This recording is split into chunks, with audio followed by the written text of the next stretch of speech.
What's going on, Dean? Hello. What is going on, my dude? What do you use to clean your screen?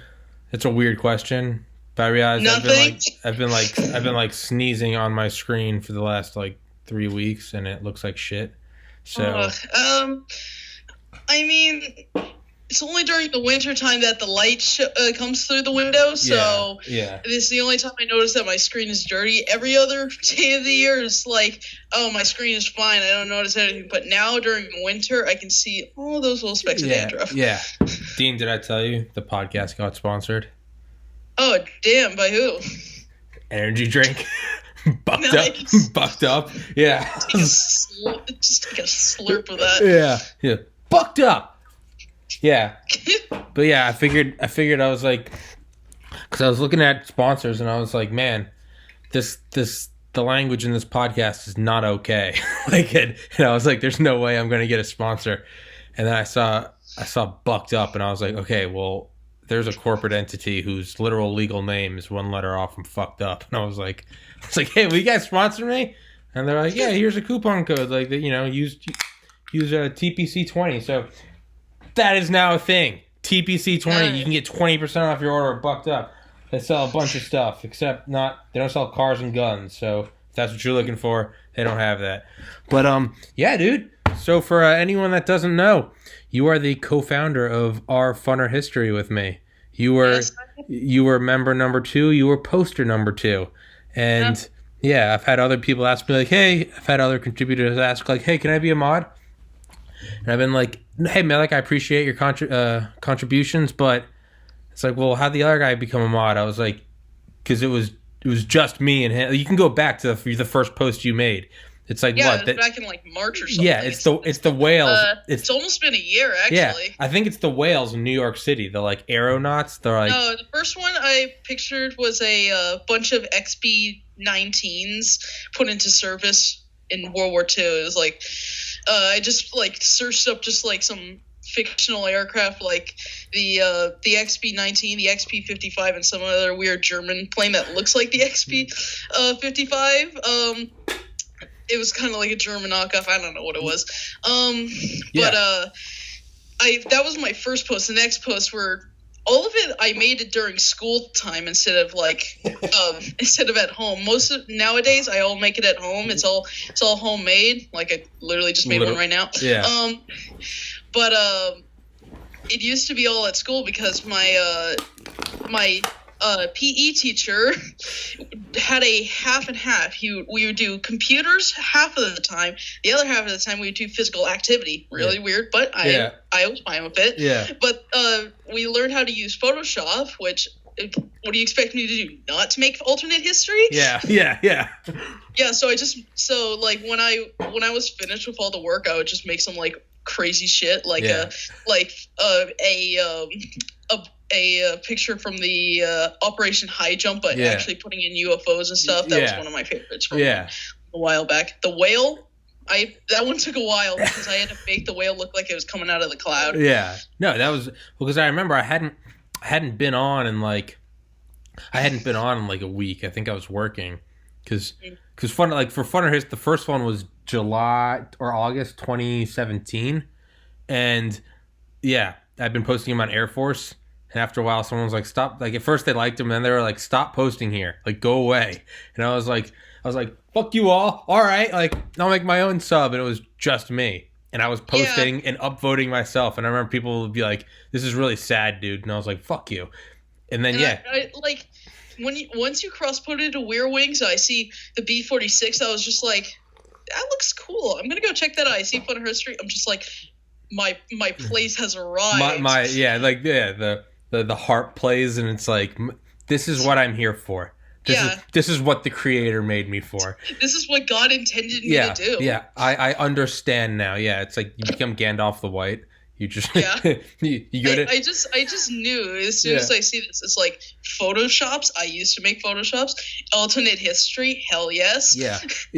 And I remember because you posted, and I remember coming back, and I was like, was like I was just looking at it because it was just me. I'd make like some alternative accounts and I'd like upvote my own stuff.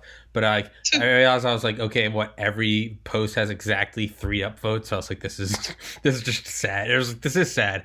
And I came back and I remember I saw one and I was like, did I make that? Like was I drunk? And I was like, because I don't remember.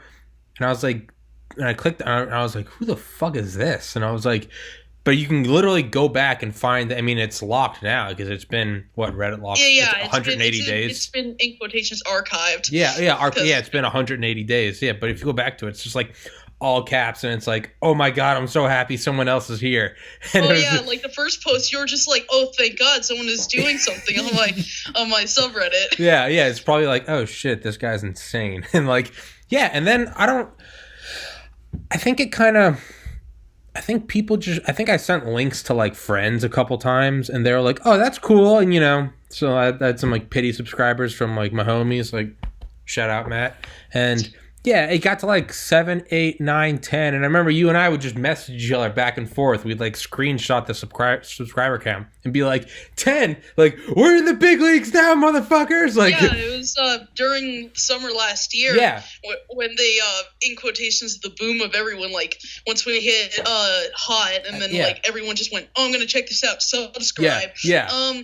We were just like, why is the counter keep on going up? Yeah. And the worst part is I wasn't even at my house, so I couldn't make like a bunch of new stuff because I had to make all on my phone and stuff while I was in the car. I remember because like I think we got to like 100 quote unquote naturally. Like I think that and then everything just went straight up. Yeah, I remember I was like, because I had like work that night or something. And I just remember it was like, because we'd like mess each other back and forth. We'd be like, we got to 40. And like a month later, we got to 50. And it was just, and then like one day, like I remember like, I think it was like exactly at midnight because I had got back from work and I was like looking at it and it was like, we had 100 members, but there were 5,500 people online. I was like, it was like, there was way more people online than there were members. Like there was 2 times of people online. They were all just checking out the weird stuff we were making. It wasn't it was legitimately like 50 times. Like for every member, there was 50 people. It was because we had 100. It was at 5,000. I can't math. Yeah. But I was like, did you? Because I think we had just started to discover cross posting. We were like, we were actually just starting cross posting. We were like, okay, we were just kind of putting that Lockheed CL 1201. Everywhere. Yeah, the fuck yeah. And then suddenly this just giant influx of people just started flooding in, and I'm like, how did our post do so well? This is impossible. Yeah.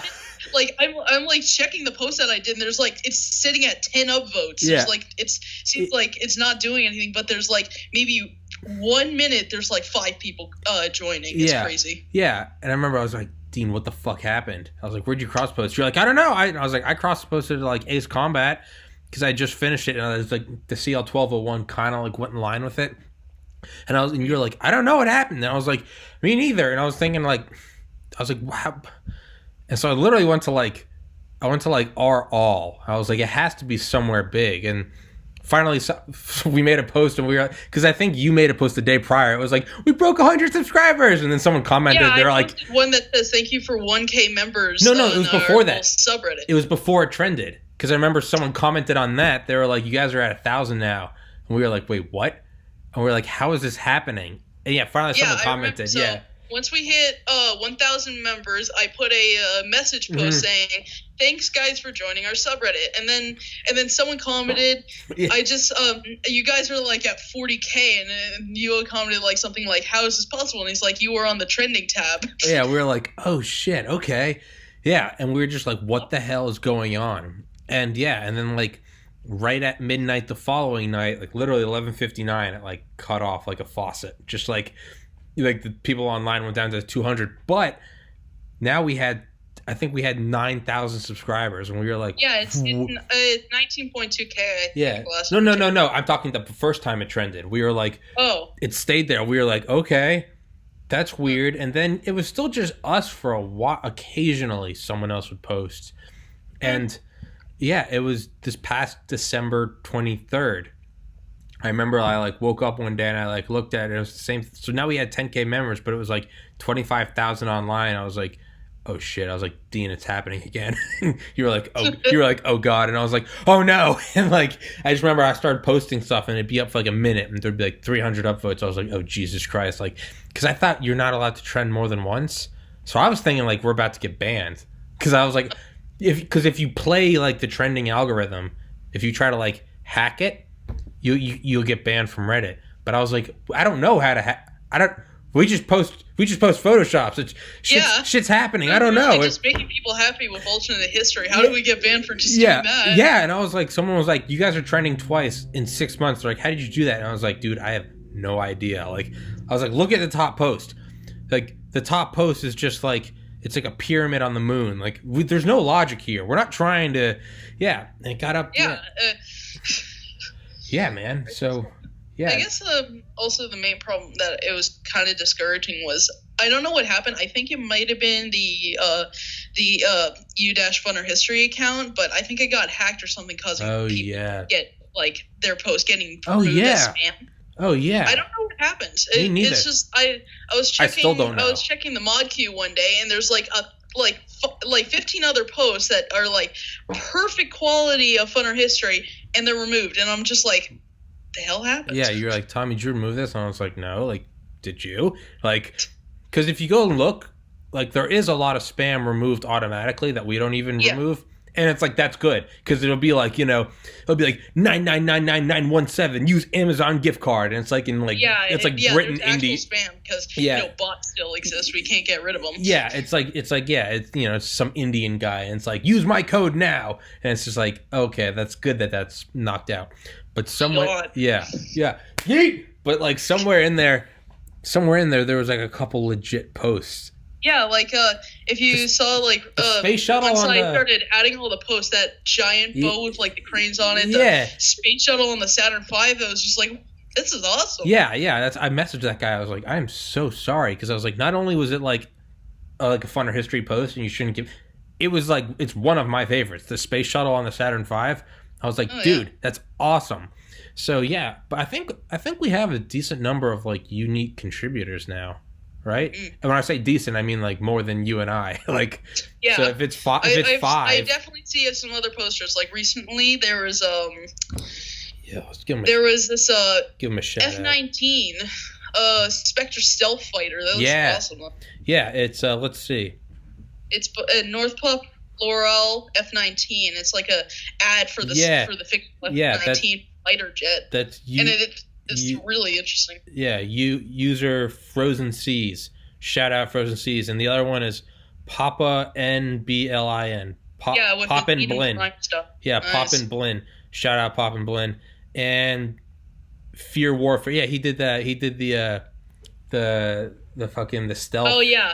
That was also removed as well, so I just added it. It's just like, oh hell yeah, stealth F-22, just sign me up. Bro. Yeah, there are some really dope things that get removed. So shout out to them. Thank you so much for fucking contributing, because it's the same excitement when you like it's fun to get the subscriber number up, like that's fun, but ultimately like there is no like real like it's like getting like it's Reddit karma. It's like there's no real it's fun to build for the sake of building. But when other people contribute, it like adds to the lore of like it's beginning its own universe, because that's I mean, like all cheesiness aside, that's really what it is. It's like for fun. The whole thing is just have fun. It's when you post something to some aviation or Weird Wings and they're like, that's not real, you can't post it. It's Funner History is like the Statue of Liberty. It's like give me your week, you're downtrodden, you're tired. Like we'll take you off. We'll take your shit post. I am open for your fictional aircraft. Yeah. Just send them to them. Come on in. It's really the only rule is I'd say like no politics.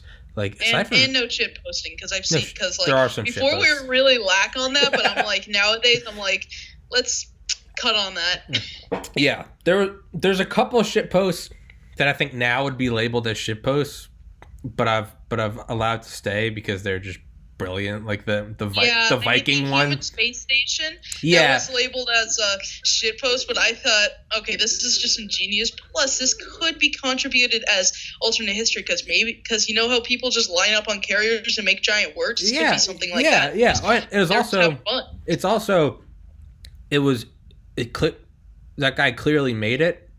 Yeah. And to me, even if it took him a minute on his phone or 30 minutes on his laptop or an hour, that's what I value is like people like giving their time and contributing to fun. Like, because no one gets anything. You and I, we don't get shit from this. There's nothing, we don't get anything from it. It's just fun to do. So if someone took their time to Photoshop that, I'm not going to be like, your Photoshop sucks, shit post, get out. Like, no, dude, like you're taking time out of your day to contribute to this weird subreddit. Like, sure, yeah, human space station, little weird, like, but fuck it, man, come on in. Like, yeah.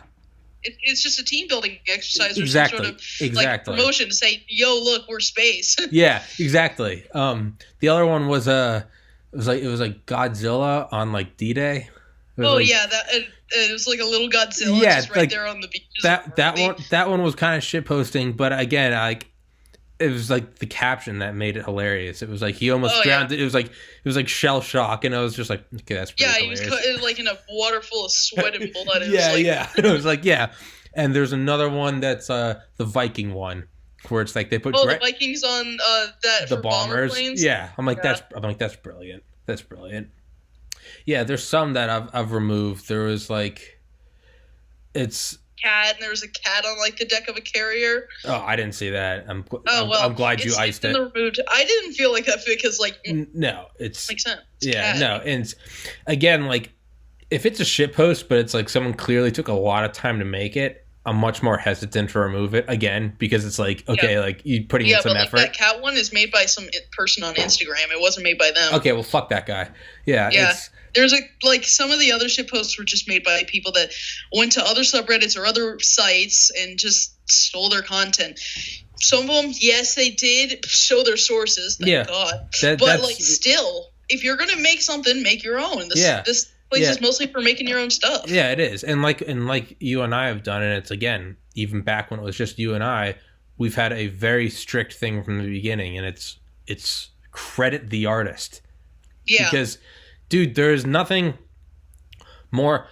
Remember that meme I made? You know, it was like the. Oh yeah, like it said this like the TVs in 19. No. The wasn't that one? No, it wasn't that one. It was it's, you know, the I'm gonna end this whole man's career. Those like the rappers, you know, where they're screaming, but I made it like the painting, the scream. But instead it was the meme. I made that and I posted it on Dank Memes like a year ago. I got like 20,000 upvotes. That's like my best thing ever. I've seen that reposted since then get like twice as much, get awards, and there's no credit. And I'm like, you asshole. I'm like, I don't give a shit about the karma. I don't care about the awards. All those meme sites have really gone down because it's just a chain of reposts. You go, you after like reading through Hot for like 10 minutes, you go to New, and it's just the same post again.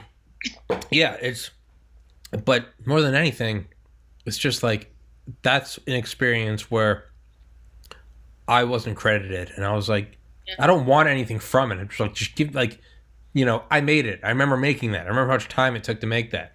So, like, when we post stuff where it's just always literally in the title, it's like DeviantArtist this, or on Instagram this.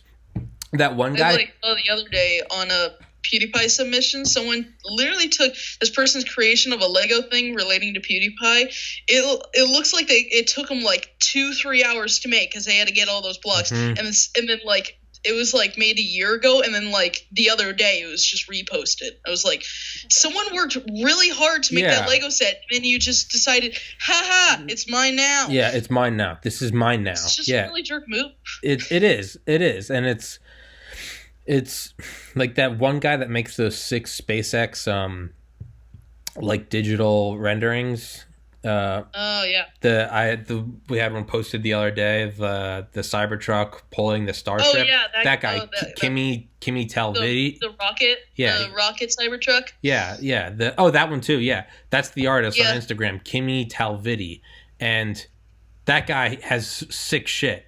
and I've posted his stuff again back when it was like before we even had 100 subscribers. It's always like Instagram, like and it's always like the sticky comment too. The top comment is like, "Here's the artist." So I saw that guy's rocket truck posted on Instagram, but it wasn't Kimmy Talvidi. It was some like Space Force account, right? And it had and this is where it gets more serious because. Whatever, it had like 300,000 likes, who cares? But that's an account where it's also, they're selling stuff in the bio. So it's like, now you're using someone else's work to promote your account and you're selling something. And so I commented, I tagged the artist, it's like Kimmy Talvidi. You can go in and see the comment chain where this guy's like, "Hey, how come you didn't credit my work?" And the guy that found it's like, what? And I was like, "Credit his work, fuckhead." And he was like, "Watch your language." And the artist was like, "Don't tell him to watch your language." He's like, "Watch your plagiarism." And he's like, it went back and forth, and it was beautiful. I was like, "Kimmy, you dog. You did it. You stopped the stealing. You dog. Yeah, dude. People like that, it's like drawing a line in the sand and like military. Like, they have to be beat down. They have to be, a lesson needs to be made from them. Mm-hmm. Those fuckers gotta go. It's the same thing when people bring politics into our funner history. I don't give a shit where you are in the spectrum. Funner history is for fun.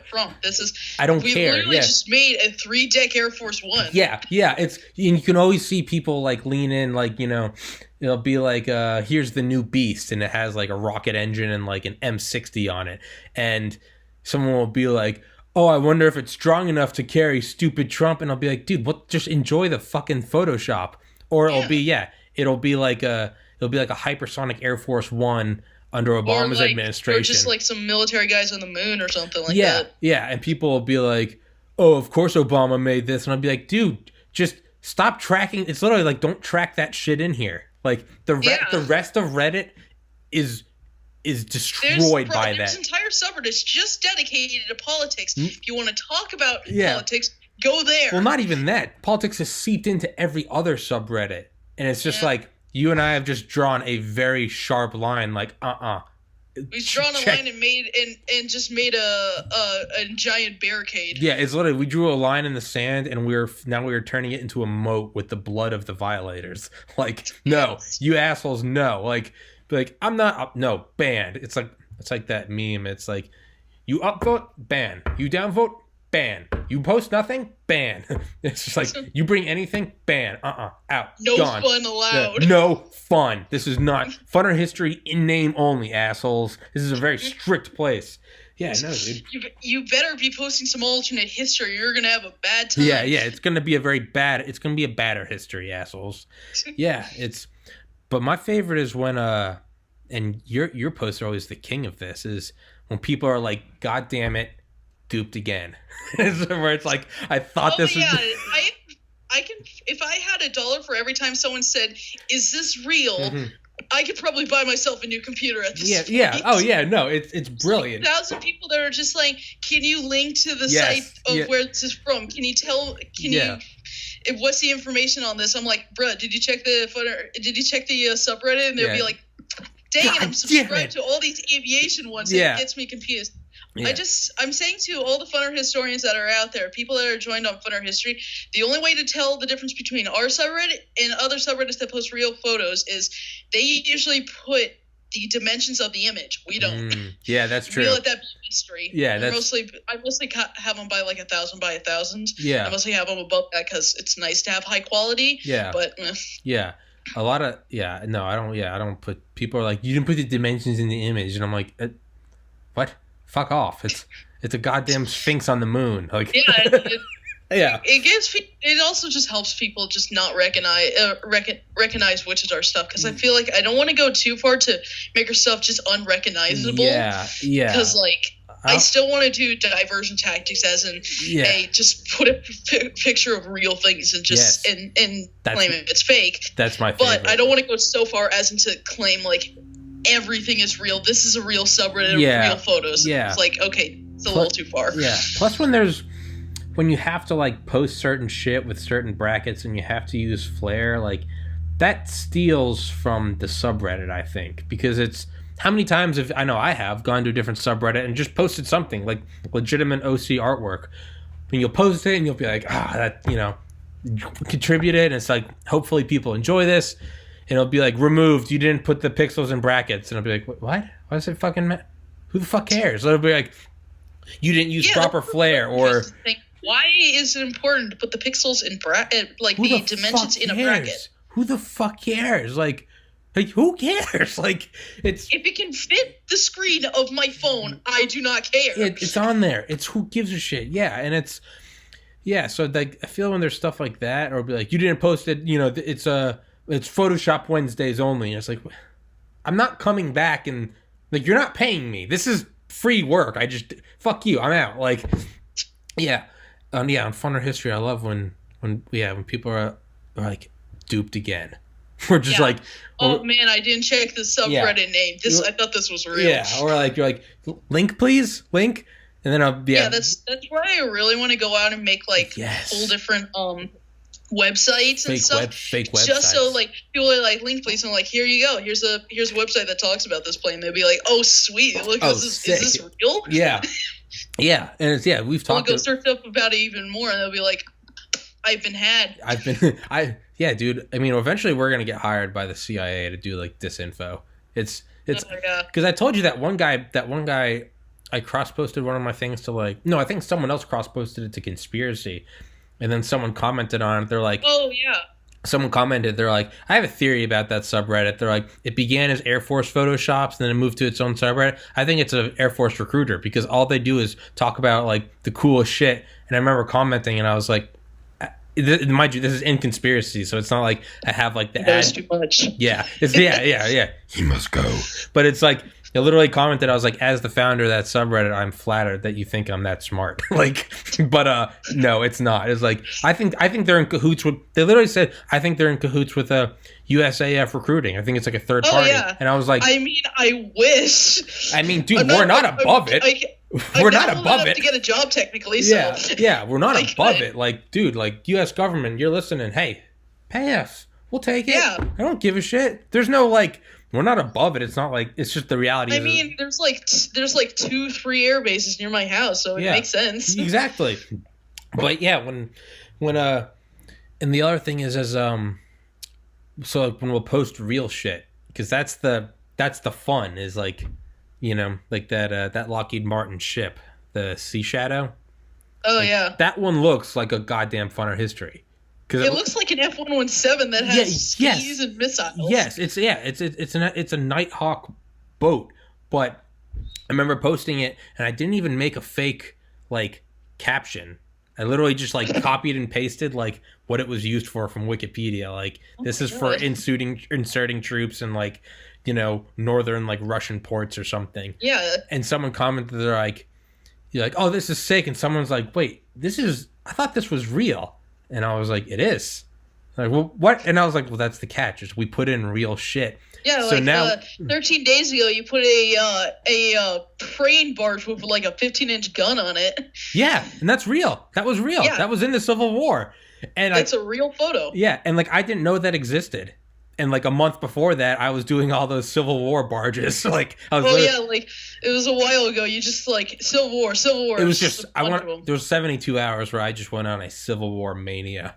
It was just I think one day I made 45 posts, and I was like, I need to slow down. But yeah. I actually figured out the algorithm why some posts get like 30 upvotes and then other posts get like 900. What? It's because people on Funner History only check Funner Rate like 2 times of the day. Okay. The first time being as soon as they wake up, and the second time being just before bed. So I usually make like 2 posts a day. One's right in the morning, one's right in the afternoon. Brilliant. So Brilliant. People see it, and I don't get stuck at one upvote. Dean, you mastermind. Yeah, I have big brain. Yeah, big brain. I saw some meme yesterday. It was like some guy it was a quantum physics. Like, it was a podcast, some dude was talking about quantum physics and like how no one understands it. And one of the comments was like, me listening to this is like putting on a balloon under my hat, or putting on a balloon under a wig to sneak into the big brain convention. Like, oh yes, of course, quantum entanglement. Like, I have no idea. It's like you can clearly see that is a big red balloon. Yeah. It's just under like a hair that's like you can still see like the forehead area. Yeah, it's like, oh yes, of course, big brain convention. But yeah, it's yeah. So some of the stuff, but what I like even more is when. And there's like just multiple. It's like Inception. There's like multiple tiers of shit posting, and one of the ones is like post a real thing in Funner history, and then cross post it to another real subreddit. So because normally like I'll cross post shit to real subreddits, and I'll be like, "Is this real?" And I'll be like, "Oh god damn it! Look at the subreddit." But if you post something real in Funner history and cross post that to a real subreddit, like the Raytheon, where they put the C with, they put they'll the just C say with. Stop with your stupid photoshops. Yeah, where they put their be like, bro, this is real. Yeah, that's my favorite. Yeah, I saw that on the General Electric's giant. Oh yeah, the fucking giant railgun. It was like the railgun on the ship. Stop posting your photoshops. You were like, dude, this is real. Yeah. Yeah, and not none of those kind words, but it was like, hey, fuck it, this is real. But where is it? I literally linked. It was like General Dynamics or General Electrics, and it's like on the front page. And it's but someone was like, dude, don't post. Or like, okay, whatever. It's like, someone said like your Photoshop still suck. I was like, this is not mine. This is not only is the idea real. Like, here's the image on General. Like, this is a defense contractor. Yeah. That's their work. It's not mine. And I'll be like, wait, what? The Raytheon, the Sea-Wiz on that Oshkosh like truck bed. That was another one. I think I posted that to Scary Technology or Scary Weapons. Yeah, it was something just like technical something. Just Yeah. Oh, shitty. No. I got banned from Shitty Technicals. It's understandably so. I remember the guy because he was like, first of all, these aren't Shitty Technicals. Like, they're very like, advanced. Yeah. But he was also like, the guy messaged me and he was like, he's like, I'm looking at your cross post history and you're clearly cross posting out of your subreddit. And I was just like, guilty. And he was like, I appreciate your honesty. He like undid the permanent ban. He was like 30-day ban, Shitty Technicals. Stop cross posting. I was like, respect. And so I've stopped cross posting them. I'll show some respect to them. But yeah. Yeah, that's kind of the main problem. In Reddit, just putting out fakes is kind of is a no-no zone. I mean, there's not a lot of websites that really allow fictional things to exist. That's why it's really hard because like everyone wants real things. Yeah. That's why I feel like it's better to monopolize on April Fools. Because... Oh yeah. I forgot. Yeah, the April Fools initiative. That's gonna be. Yeah. That's gonna. Just cross-posted to places. Just be like, look at this thing. They'll be like, is this real? And it's like, haha, no, April Fools. Get pranked. Yeah. This is gonna put the TED offensive to shame. The April Fools initiative. Where were you on the April Fools initiative? It's gonna be a documentary in 30 years. Like, we thought we were prepared. No one saw it coming. Oh yeah, we're probably gonna get like banned from like every sub once we do April Fools post. Hey man, if Funner History gets quarantined, that will be awesome. Because all the cool subs are quarantined. It's now become a badge of coolness. Yeah. I'm not sure if anyone else will like it, but no, there's no reason I don't think we would get banned. I mean, I've stopped cross posting. I've stopped. It's occasionally I'll do it, but I feel like Funner History is self-sustaining now. I feel like it's kind of growing. Yeah. It's very slow, but it's not normally when we would stop posting or stop cross posting. You could see it over like a day. It would start dropping by like 100 members a day. But now granted, it's on like it's been losing a couple over the last couple of days, but it's for the most part, it's just slowly. It's like a very slow burn. It's not 100 new people a day. It's at like 5 a day, but it's like a natural. And there are other people posting now, so it's becoming its own entity, its own.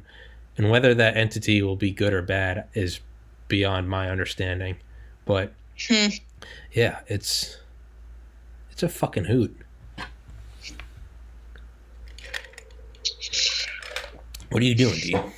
I'm doing some Photoshop stuff. I'm multitasking currently. Fuck you. No, God, no. Fuck you. You're on my podcast. We're doing the podcast. Don't give me that half-ass shit. I will boot you. I will boot just like we boot shit posters. I will knock you the fuck out of here. I just wanted to make something real quick. I'm not doing anything. I'm just clicking buttons every now and then to change stuff. I will fucking smack a bitch. I had on a friend 2 days ago, and I was talking to him, and he had glasses on, and I could see his phone, and like he was like, and I was like, put your fucking phone down, and he was like, what? And I was just like, you're in Tommy's class now. Yeah, no, I'm the principal, bitch. But yeah, no, it's I don't know. I think what do you think's in store for Fun Art History?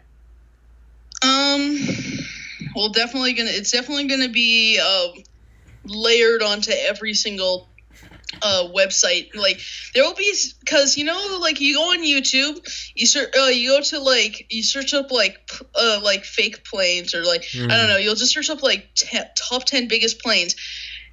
All the front pages are just photoshops. Yeah. Are just the weirdest photoshops of like this A380 that has like 20 decks. Yeah. So I feel like sometime in the future there's going to be a YouTube video of top 10 craziest aerial vehicles, and there will be a Fun Art History post as the thumbnail. I fucking hope. Yeah, it's definitely gonna be put somewhere. There's gonna be like one of our work, and then the people are gonna be like, "Dude, this is totally fake, bruh." Yeah. If there's gonna be like websites on like CNN or something, just saying like, that are talking about like this subreddit has been posting fictional vehicles and has been. Are they Russian? People are wondering if this is actually real. Are these the Russians? Are they influencing Reddit? Like, yeah. Yes. Duh. No, that's true. Yes, lads. We are totally Russians. We are totally Americans. Red, white, blue, forever and okays. Yes. I work in hamburger mine to get money. Yeah. I work in a hamburger mine. Yeah, I actually saw a post that was just like this really like kind of surreal post. It was just like trying to be American, like, I worked 12 hours in hamburger mine to gain minimum wage, and then someone commented, "This is a communist spy getting interrogated by the CIA in the 1970s." Yeah. Yeah, man, I'd love to see someone like that Kimmy Talviti guy, or like an actual like digital modeler. I'd love to see someone come in and literally like bring Fun Art History to life, because like I don't know how to do any of that shit. That is beyond me. That is beyond my time. I did like a couple of one summer of a Blender, so I am a little bad because I trained with making Minecraft seed chop a cylinder in half, so I'm not the best, but I can animate. Animated something. Well, get on it, Dean. Yeah, Blender's a big software, and my computer can barely run like the most mediocre of games, so it's a bit weird. So I'm thinking about maybe just boosting my computer somehow or something. So first I need to figure out how do I make my computer be a nice piece of shit, and before I start actually doing good stuff. Yeah, dude, you need to build a PC. Yeah, I know a friend that likes to build PCs. Yeah. He actually built one all on his own, and it's like the best computer. Like you can like take DCS or Arma, run it at like max quality, and you can still probably get like 70 frames. Jesus. It's pretty crazy. Yeah. Like 60, 70 FPS. Yeah. I'd like to build, because like I have a MacBook, and like you can't really tinker with Macs. Not you can't really. You cannot. It's I'd love to. Yeah, because you can like really fucking jack them up if you get some like you build your own, get some like water cooled motherfuckers, like you can get like a 6K screen. You can dude. Some of those things are like mini supercomputers. Oh yeah. Yeah. They're like the IBMs from 1970 at NASA, just like those things that you have to wheel in. Yeah. It's like this giant box you wheel in. I was just like, okay, time to go play some Roblox or something. Yeah, it's time to go play solitaire. I don't know, man, because I love consoles. I don't know what it is about it. Like I know they're so like limited. Like two of my best friends, like gamer friends, they're always like, dude, why are you you're part of the inferior race. Like why are you on a console? Like I don't know, man. I like a controller. Like I don't know. It just kind of matters on how you grow up with it. Like I didn't get an Xbox until like maybe 2 years ago, and I barely even play it. Mm-hmm. That's because I barely know the controls, because it's the four pad with the X and in the box and stuff. So it's really confusing. That's why I use PC, because I know the WAs and D and all of that. Yeah. I'm all used to that. So yeah, that's why it's kind of hard for people to adapt to like other games. And that's why there's the whole PC master race and all other bullshit, because people are used to the devices they grew up with. Like I'm used to computer and mobile device, because that's what I grew up with. And I had a old Windows that my mom had I had this like really old Windows. It was a laptop. I would say it's more of a desktop computer, but it was somehow considered a laptop. Yeah. It was like really thick, like a book of a computer, like you were holding an encyclopedia. Yeah. And it had to be wall plugged, like whenever you started it, because it chewed through so much battery. And it sounded like a freaking GE9X whenever you used it. It was, the fan would be going like super strong. Like, you just hear I didn't care. Yeah, exactly, like that.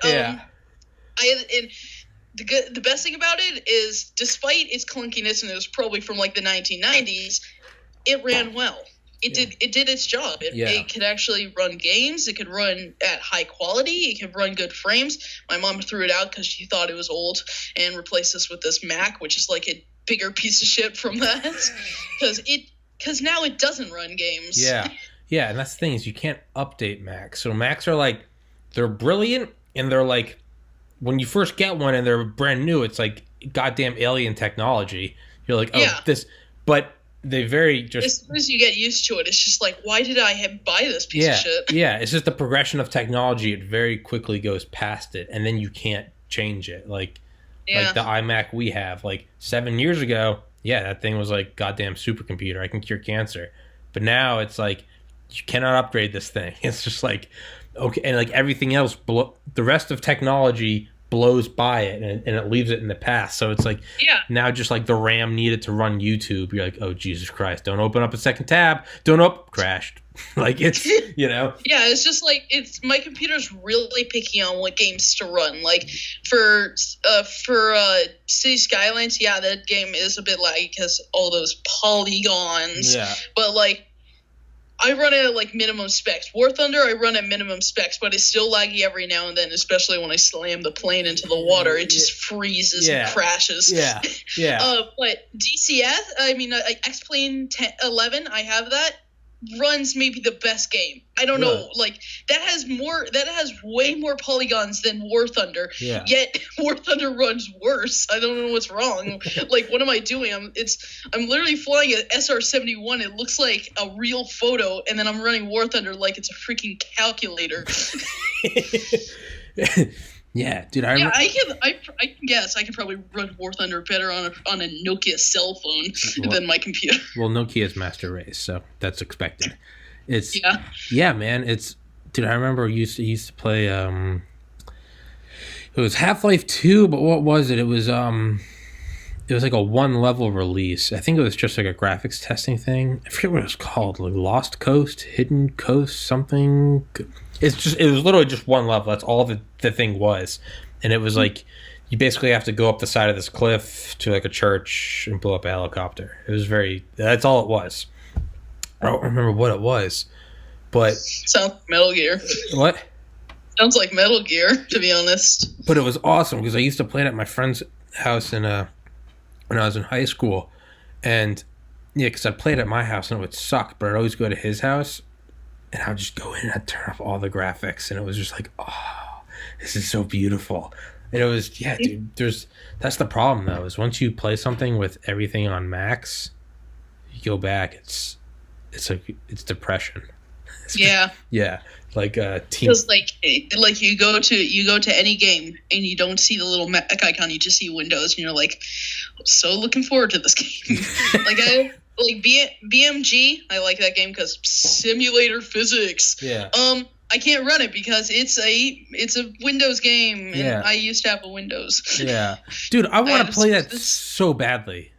Yeah, I have like, if I go to my Steam library, there's like 10 games on it that I can't run because it's only for Windows and not for Mac. So that's why I'm begging my mom, just like, can I just please get a Windows? Yeah. Dude. Please, this thing is a literal piece of shit. It doesn't run anything, and it sucks at running things. Yeah. Dude, I want to play that game so badly. Like, I normally don't ever watch any games on YouTube because it's just, I'm like, I'm either gonna play the game or I'm gonna do something productive. But I'm like, I'm not gonna watch someone play the game. But BeamNG, the just like Drive, dude, I can watch that for hours. Just like crash compilations or like cliff compilations or, dude. They put like hour-long compilations of just cars going. Yeah, but dude, I can watch them. I'm not kidding, dude. I'll sit there and watch them for 2 goddamn hours. Like, because that's the only game where I'll watch like crashes. Because I've played Grand Theft Auto so many thousands of hours that like there isn't. I've seen every animation. There's nothing, even mods now. It's just like, okay, I've seen it all. But like with there are still crashes in BeamNG that I'll see and I'll like wince. I'll be like, oh my god! Like, yeah, because BeamNG is a physics simulator. Like, no crash is the same like a snowflake. Everything is a little bit different. Yeah. Like I saw one the other day and it was like a cop car. Like it was like chasing someone, and like someone like swerved out of the way, and the cop car hit like one of those trucks where it was like a ramp on it. Oh, and it flew up, but it hit this truck. Normally would have been just like a sick ramp, like, okay, yeah, whatever. Yeah. But the truck was just at that moment going under like an overpass. The cop car came up, dude, and it launched off at like that angle, but the bridge was right here. It like wrinkled around it, and then like it stayed. It literally was like compressed to it. And I remember watching that and I was like, because it was just like, I watched it and I was like, oh my god, like they had the crash test dummy in it, and his like arm was coming out of the gas cap, and I was just like, oh yeah. I've seen one that was like a bus, and then there was like a traffic jam, so it got stuck on the railroad, and this train just came out of nowhere and like folded it like a card. It's just and it just kept on going. The train did not care that there was an entire school bus just in front of it. Just kept on trucking until it like stopped like maybe a mile later with the bus still on it. I was just like, oh yeah, or like when you'll see like there'll be ones of like just something, I don't know, it's like a pickup truck, and it'll like curve on something, and it'll hit like a bus like above the like grill, and it will literally just like shear it off. And it's just like, oh Jesus Christ, dude! If they added realistic gore to that, that would be the best game ever. Oh yeah. Yeah, I think there's actually a game that's somewhat going to be following that. There's someone that's making like a voxel simulator using voxels, which are just physics cubes. Mm-hmm. But they're making like an entire game that has realistic destruction and such. Mm-hmm. So in normal games, you're holding a gun, you shoot a building, it makes a predetermined hole in the wall. Mm-hmm. If you and then you go to like games, and then you go to this game, you shoot a gun at the wall, it will destroy blocks realistically. It's like crazy stuff. And I'm guessing it's going to follow that. It's like realistic destruction with cars and everything, and people, and it says it's going to come out in 2020, but I haven't heard much information about it. I think I know what you're talking about. I think I've seen videos where like, is it the one where it's also got like realistic like fires and like smoke? Because like there'll be like, it has like realistic lighting and all that. Yeah, it's like if you start a fire inside, it's like Minecraft but like real. Yeah, it's like if you start a fire inside, it will start billowing, and then you can go break a window, and it'll actually like pull it out in a certain way. And there's realistic burning. It weakens the structure and stuff. Been, like working on it for like 5 years, just to perfect like every single thing, and it's going to be released this year, hopefully for Mac. Yeah. Oh no, it won't. No, it won't be released for Mac, Dean. Don't even get your hopes up, dude. I can't let you do this. Friends don't let friends get their hopes up. Steve is going to be like, Windows only, fool. Yeah, Windows only, bitch. Like, yeah, dude. Yeah. it's dude, if you took that and you put that with like BeamNG Drive and what I mean, I could get where some games don't want to do it because I don't know, maybe it'd make people queasy, not want to buy it. But no game's ever really done like full, like anatomically correct gore. You know, even like, and I get it. Like maybe not everyone wants to see that. You know, you don't want it to be too realistic. You just want to play a game like But GTA 5, like if you go up to someone with like a Barrett 50 cal at point blank and put it to their face, it's just like.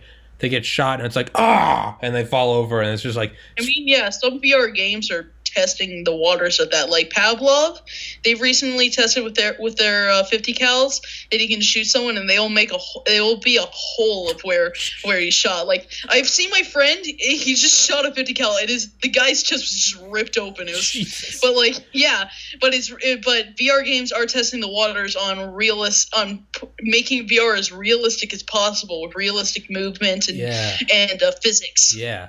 Yeah, so if you took something like BeamNG, was it Voxels, and it was like you took Voxel Simulator, and you took that gore too, and you put it together, because like I played that would be just playing in real life. That would literally just be playing in real life. Yeah, like because GTA, like GTA, like I played the campaign, but like I mean, what do you spend the majority of your time in? You just grab shit and drive around and blow stuff up, but it's fun for a long time. It has a great replay value, but even that, you run the course of like, okay, it's been out for 7 years now. I've driven every car off of every building and every cliff. I've shot every gun. Like I've done all of this. I've had 5 stars in every location of whatever. I've done all the story missions, all the side missions, and I've done them all 10 times. Like, and I've done like different sure, okay, but if you could get to like. If you took BeamNG and like put that in Grand Theft Auto, I don't think that would be. It wouldn't be good for like. I think you'd want to be able to like toggle it on and off, because when you're doing like missions in GTA 5 and you're tearing through the streets and they're shooting at you, like you don't want soft body physics then, because you're driving your cop car and you get blindsided by a SWAT SUV. You don't want to actually be flattened, because you're like, oh fuck. Just in GTA, you'd probably just hit it. Your car would get flown back, and then you just start peeling off again. Yeah. But if you're in BeamNG, both cars are turned into pancakes. Yeah, it's just flattened. It's just, I mean, that could be you could put it on like expert mode, like that could be fun, because you got to be really good at driving. But I'd like to be able to toggle that on like after you've played the campaign. Yeah, I think BeamNG has some sort of AI that allows you that has cars chase you. So I've seen. What, Dean? Because games are like that, and it's realistic crashing. So the cars will hit their bumper and such. Yeah, the bumper will fly off. They'll hit them. They will swerve, slam into a tree. All that stuff. yeah. Those are. I fucking love those. I love. Have you ever seen the BeamNGs? Where they'll make like tubes in the sky. And so you try to fly the plane through them, and it sheathes off the wings, and so. Those ones where it'll just have like these rings, and the car will come through it like a pole, just gets shredded apart. Yeah, those are really interesting. Yeah, I love seeing the plane ones, because it'll be like they'll put almost like basketball hoop. They'll put like rings at the bottom, and it'll be like, which score can you get? And you'll fly a 747 through. It'll shear off the wings and the tail. And so it's just a fuselage, and it's literally like you can play darts with it. Yeah, it's just this cardboard tube with a cockpit. Yeah, man. I've been thinking. Do you think GTA 6? Do you think that will go? So I called it. I fucking called it. Hey, real quick. The Shadow Demons are back. They're always back. They're never gone. Yeah, I have a ghost that likes to haunt my house. He opens the screen door every night. He opens doors and shit. Not fun. Really? It's just the wind, but we call him a ghost. Do you think the ghost? Because we have a faulty screen door, and if the wind blows strong enough, the door will just open. But we always call it the ghost because the door opens on itself. Of course, we're just gonna call it a ghost. Do you think the ghost would like bucked up energy? I don't know if he's in, but probably. I bet that ghost would use coupon code TPC20 for 20% off if he were. Hell yeah. But unfortunately... Yeah, he likes to use my computer, so he'll definitely he can definitely do that. He will definitely go to buckedup.com and use TPC20. Yeah, so he'll definitely do that. Yeah. It's dude, maybe we should try to get sponsored by some defense contractors. Just shows up to the Pentagon. Yo, can you sponsor me? I got this crazy looking plane. Yeah. Hey, I'm part of. Man, I wonder if we could we could like leak out with the Air Force or Department of Defense could use us for like soft disclosure, like slowly start, or just disinformation. Yeah. Give us legitimate pictures of shit from Area 51, but we'll just post it and people will be like, man, these guys are really stepping up their Photoshop quality. And then when you see the real thing, I mean, there's always going to be the crackpot out there that's just going to be like, this is definitely real. And even for our Photoshops, it has been definitely real.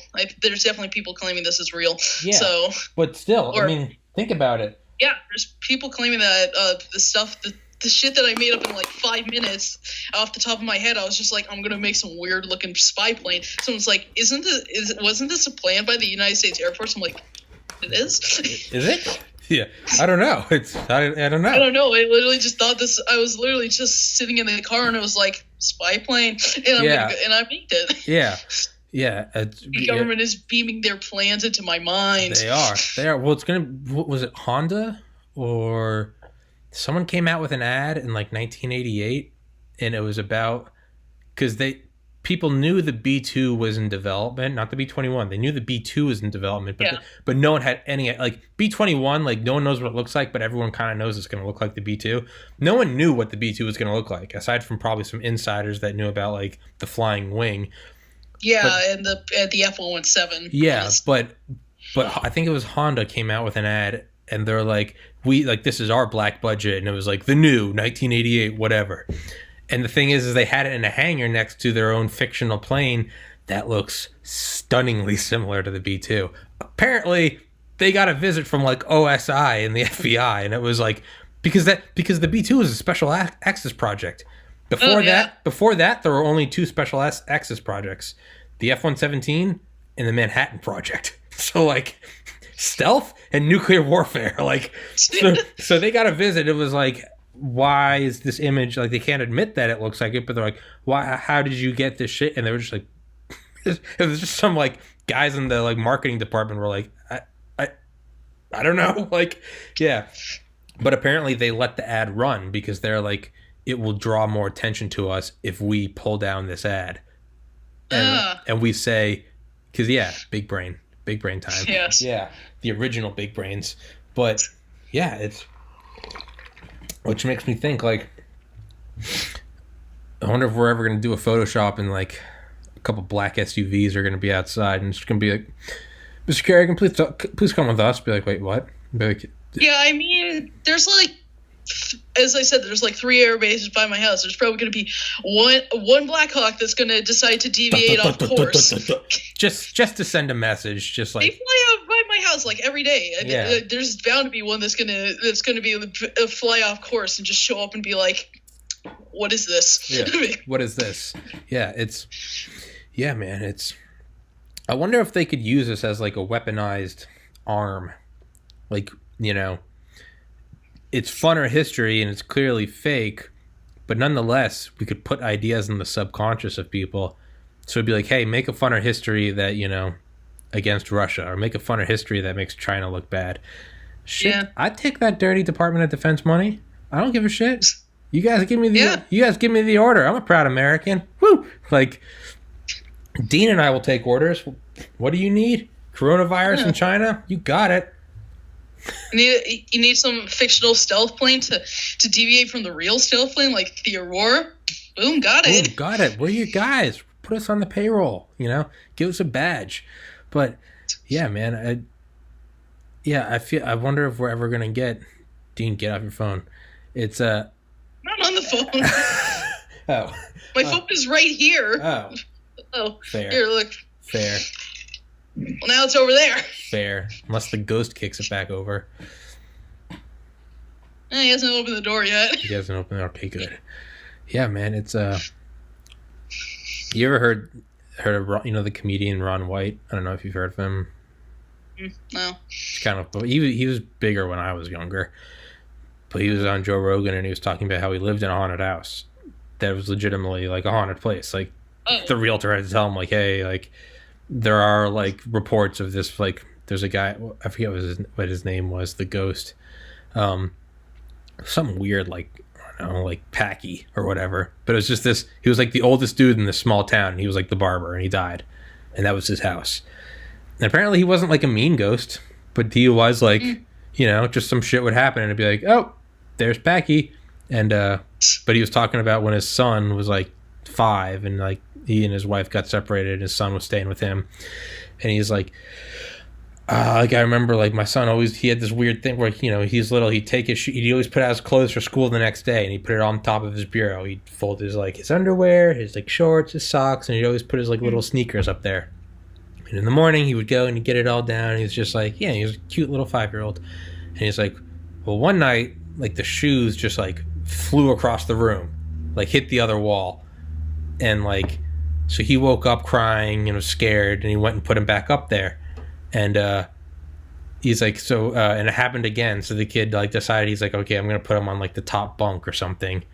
And then like the shoes flew off and like one of them like hit the kid in the head. And so he came and woke up like Ron White for like the 3rd time crying.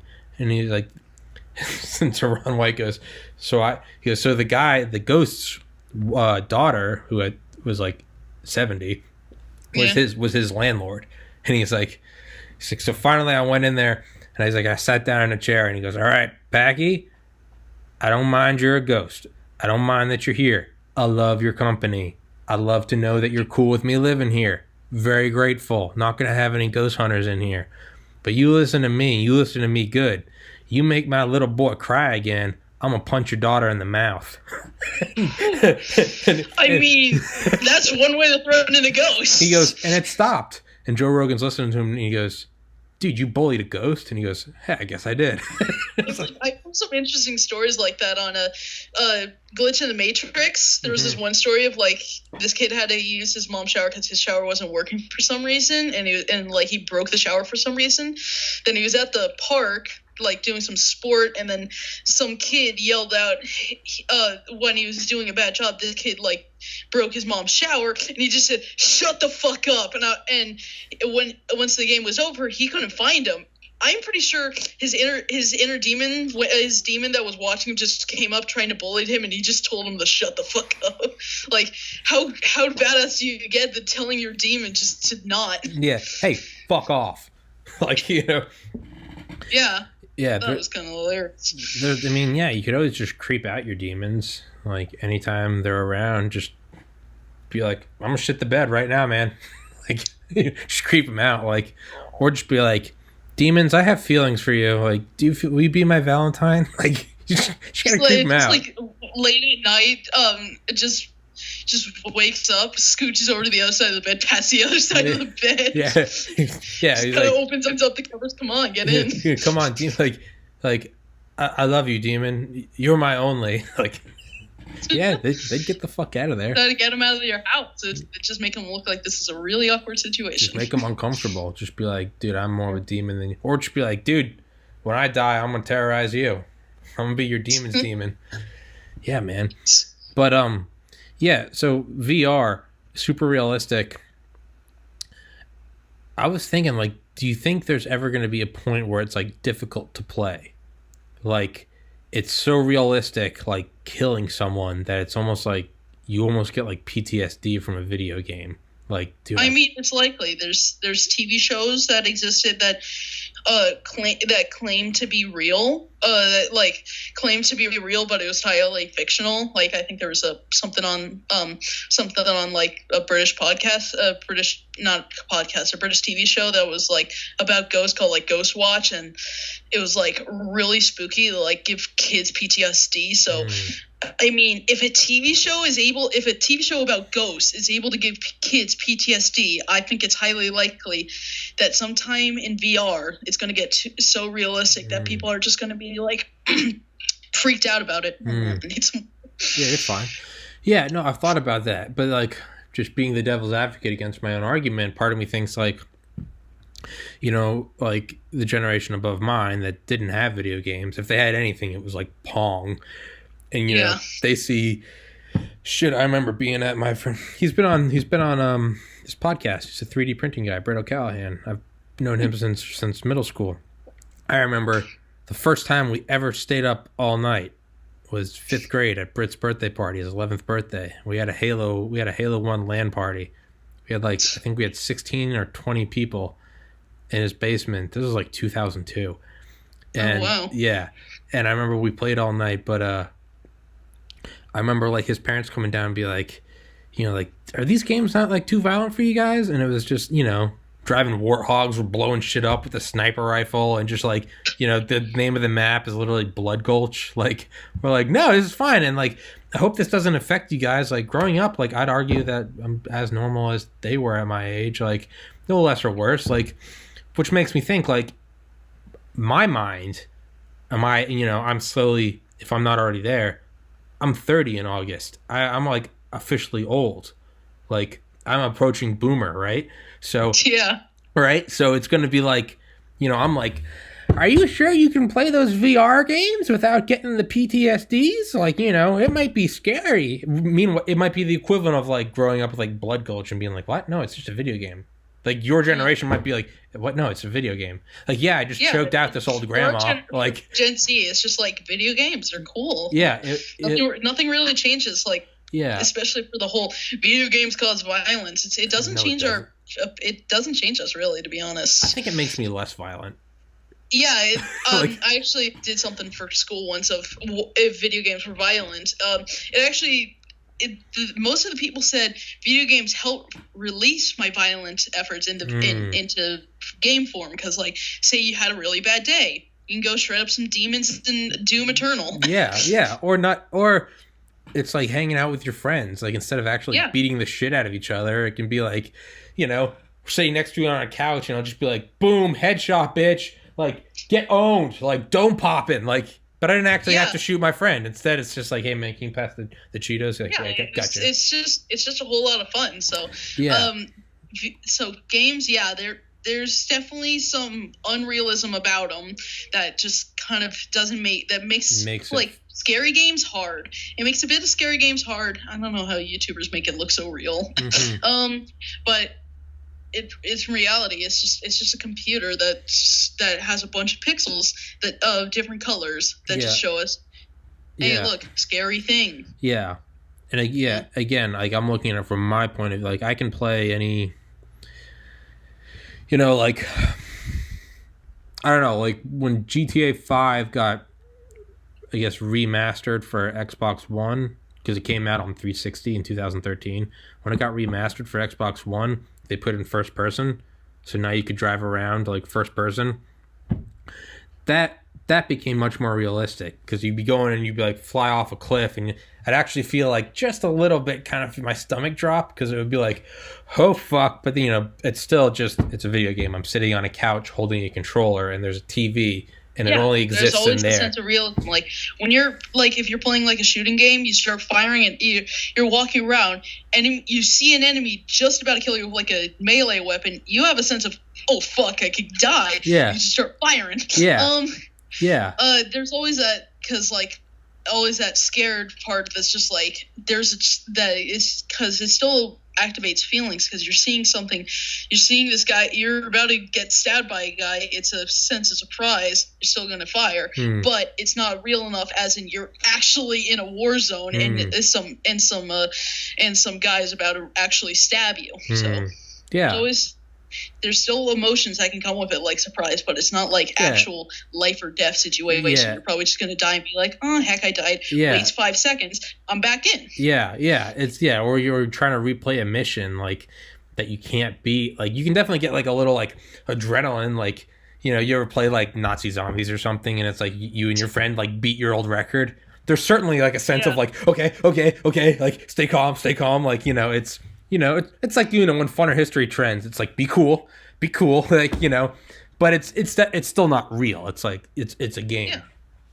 What makes me think and again, I don't know, maybe this is just like, okay, boomer, like maybe I'm too old, but like I feel once it goes from like sitting on a couch and I'm looking at a rectangular screen, doesn't matter how good the graphics are, it's still I'm sitting on a couch holding controllers.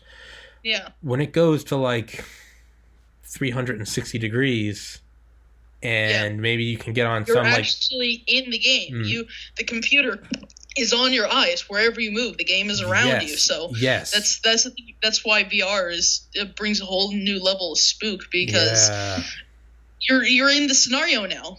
Yeah. But it's still a game. You're still got that 5-second respawn and you can still replay missions and all that stuff.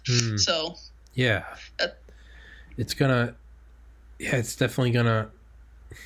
And if you can get like almost like a treadmill type thing, you know, like some omnidirectional, like you can from Ready Player One. Yes, exactly like that. I knew that wasn't my idea. I was like, as soon as I said it, I was like, oh, that's a great idea. And I was like, wait a second, like that's from Ready Player One. Ready Player One has already stolen the idea for a 360-degree treadmill with realistic ground stuff. Yeah, but yeah, an omnidirectional treadmill. Like, what else would it be? Because like VR, it's still gonna.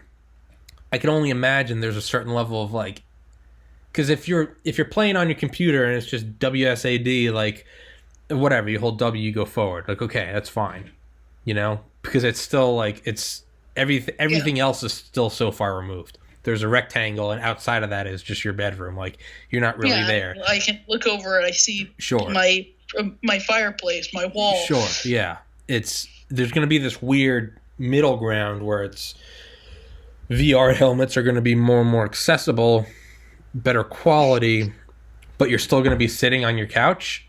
So it's going to be this weird, like, you're running around, but you have to teleport or just click a button on your controller, your Joy-Cons to move forward. It's not full realistic VR because you're still standing there. Yeah. Just going like this. Ooh. Yeah. The crazy thing. Yeah. Or like you're not even getting up. You're literally just sitting there and you're, you know, using, I don't know, a console or a steering wheel and you're driving. It's going to get weirder and weirder when it's like omnidirectional treadmill. And there's like haptic sensation or haptic feedback where literally you can like feel shit. Or it's the controllers can simulate touching feelings and stuff. And simulate like getting punched in the gut and such. Yeah, yeah. And there's like, what happens when there's like olfactory feedback? What happens when you can smell? You can smell the gunpowder. You can smell the dead bodies or the burning rubber. At some point, it's going to be so realistic that you can go away from reality to join reality. Yeah, yeah. And I don't think that's bad though. There's this big idea of like that's fake. No one's even gonna like do real shit anymore. But it's like, how is that any less real? If it's you and your friend, like, this is real. Like, right now, I'm hanging out with you. Like, this is real. Like, to someone 20 years ago, I'd be like, well, that's not even real because you're not in the same room. And I'd be like, well, yeah, no, I'm still sitting in my room. But, like... Yeah, we're, like, on the opposite sides of the United States. But we're talking. Yeah, to me, I'm like, how is this any less real than talking to someone at the gym? Like, we're just so right here. So...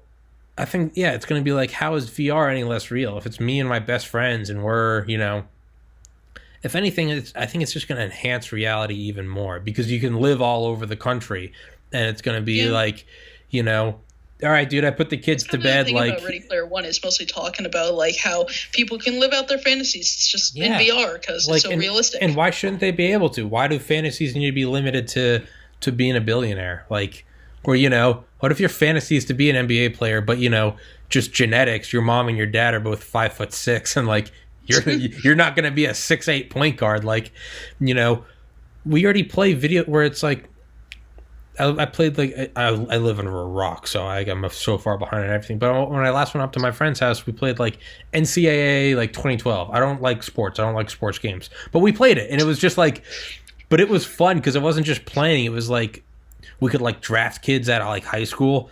You could like use different tactics to like yield them in, be like, you know, there's a lot of girls at this school or something. It was just, it's stupid shit, but at the same time, it made it like more real. It was like, oh, cool, we got to get these kids to come. And so we'd start like making up shit, like we making up backstories and stuff, and it was just fun. And it's so like, I don't see what's bad about VR. Like if it allows everyone to be like the superhero that like they always wanted to be. Like, why do we listen to certain podcasts? Why do we watch certain movies? Why do we watch sports? They're entertaining, but it's also, to an extent, I mean, are we not living vicariously through them? Like, oh man, I wish I was a, quarterback for in the Super Bowl.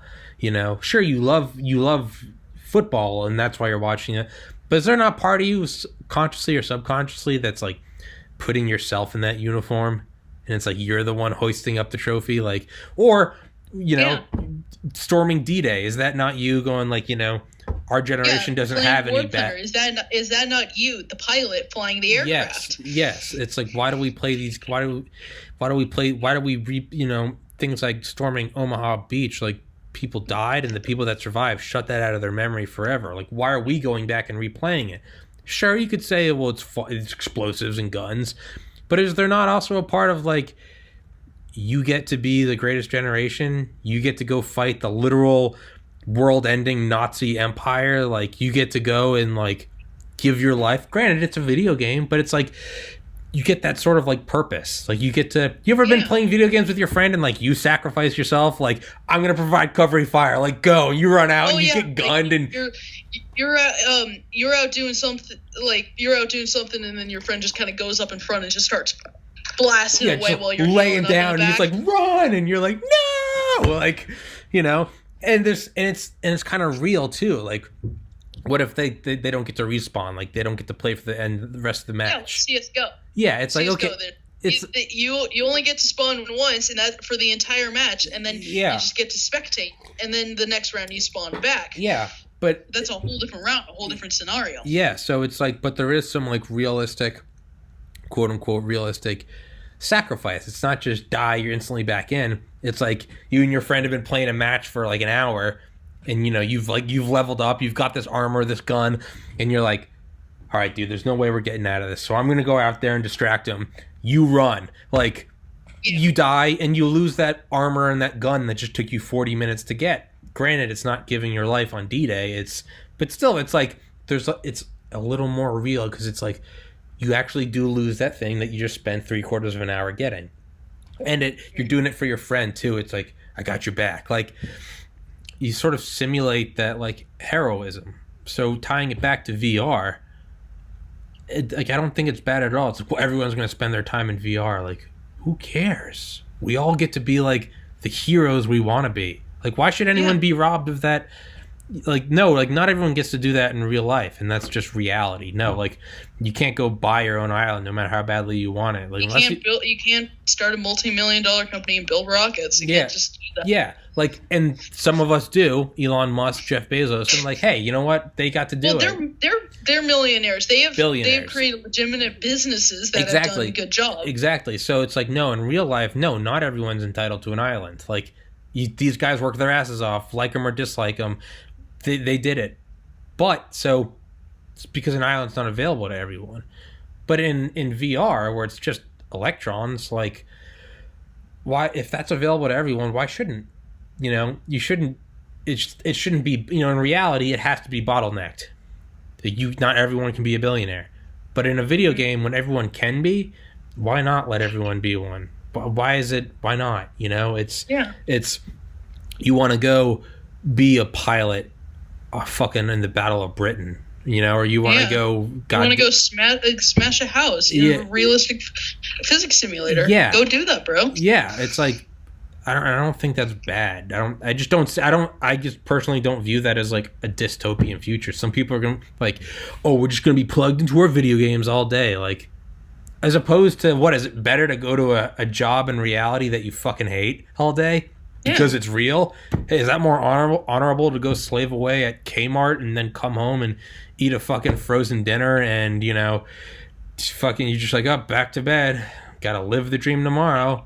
If you can do that all day, and then at the end of the day go home and put your helmet on and meet up with your buddies, and it's like, we're going to the dark side of the moon, that's awesome. Like, that's awesome. Like, yeah, it's just, I don't know. It's exciting for sure. It's exciting. It's fucking. I'm worried I'll get addicted. I'm very worried. It takes some practice. I mean, I've been there in the addiction train to video games. Yeah. But it takes a lot of self-teaching sometimes. You need to tell yourself boundaries. You can't let people make the decisions for you. You got to tell yourself, I'm only going to play this certain game for like 5 minutes, 15 minutes, an hour, something like that. And then you do your homework. Yeah. It always takes boundaries. Yeah. Yeah. No, that's brilliant, because I don't think I'd learned that discipline until I was like 20. Like, but it's like, for me personally, like, I was playing video games more and more and more. I sold my Xbox One in November of last year, because I was like, the best case scenario is you have discipline. You tell yourself you got to put it down. I was like, the next best case scenario is I don't have discipline, but I recognize that, and I'm like, okay, well, my form of discipline is going to be I have to get rid of the Xbox. And no one took it away from me. It was, I got to get rid of it, because I'm not working as hard as I should. And it worked. I got rid of it, and I had no form of entertainment. And after just 2 weeks of no form of entertainment, I was like, I started this podcast. I was like, I want something to do. And like, it's blossomed. Fuck, I got a sponsor now. TPC20, buckedup.com. Use TPC20, get 20% off your code. Limited time only. But like, yeah. But it's also sponsored by Northrop Grumman. Like, B-2 bombers. Nuke the fuck out of your enemies. Scorch the earth. But, it's... So, like, for me, hopefully I can get back to a point where, like, I can get this podcast up and going, and hopefully I can get back to a point where I can buy an Xbox and I can play just a little bit a day. Like, for me, it's... I don't know. I might have to, like, limit myself. Like, I never had a problem when I just had a 360, because it was, like, it could only be so good, and it was on... the only TV I had was, like, an old 10-inch Vizio from, like, 2009. So it's like, I could only get so addicted to it. But when I got an Xbox One, and then I plugged it into a 4K TV. Yeah, now the sound system's better. Well, that's when I had to get rid of it, because it was sucking me in. It's, what are you thinking about? My TV's not like any TV whatsoever. It's a really old TV, so I don't even have cable. Yeah, dude, I have to use Netflix. Right now, it is currently not working. Dude, I think most people don't have cable now. Cable's. I'm probably after this, I'm going to go find out how to fix my TV, because it is not working, and I have not seen any new episodes of Project Blue Book. Yeah. I need my new episodes now. Yeah.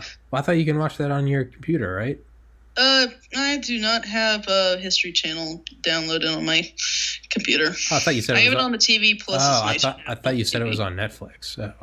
No, it's on History Channel. Oh, I got you. The first season is on Hulu because Amazon, because that's Amazon has everything. Yeah. So the entire first season is on Amazon, but the History Channel the History Channel was the one that made Project Blue Book. So season 2 is coming out, it's already came out, it's already doing the thing, so it's on the History Channel. I got you. Yeah, man, I don't think I know, my parents do, but like, I think most people I know don't have cable. It's just Netflix and internet. Like, I don't think you really cable was like something of its own time, and then it just runs its course. Like everything has its time. I mean, if you think about it, there's always the moment of, wow, this is the greatest thing, and then a few years later, wow, this is so stupid. Like if you think about naval combat, it was battleships, even. It's just like everyone was like, this is, the military is like, this is so powerful, it's so big badass. Yeah. As soon as aircraft came, it just the whole battleship just kind of died. You don't like need it. The sinking Yamato, it barely fought any other ships. It was bombed for 2 hours by aircraft. Like the only other ships was tiny, really small destroyers that just went up alongside and just went bang, bang, bang, bang. Yeah. But you're absolutely right. It doesn't matter how much people like it. It will always die out. I mean, dude, like right now, I think we could argue that we're probably seeing the last generation of like fighter pilots. I think there's probably going to be like an interim where they fly, but they can also be droned. Like the B-21 is going to have drone capabilities. The 6th generation fighter. If you look at like concepts of what Boeing, Northrop are doing, they're making drones. I've seen a drone tanker aircraft that can operate off carriers. Yeah. But not only that, the fighter jets, like no one the human element is like a romantic thing, sure, like the fighter, or the two fighter pilots, but like ultimately, the Air Force isn't about like having fighter pilots. The Air Force is about air power, whether that is drones or whether that's like a P-51 Mustang. It is air power. What is the best for the time? Well, if we can get to a point now where we're creating things that they can do maneuvers that are now not limited by material science or by thrust vectoring power, or they're just limited by like human biology, well then they're going to remove the human biology aspect. Like there's only a certain amount of G's that pilots can pull. Exactly. So that's like once drone pilots are in, it's kind of lights out for other jets, because they can now pull that 12 G maneuver and just be like, cool, and now behind the enemy fighter jet. Yeah, well, fuck that. Pull 120 G maneuver. Like, there's no... Once you get rid of the human element, it's just like, okay, can the material survive?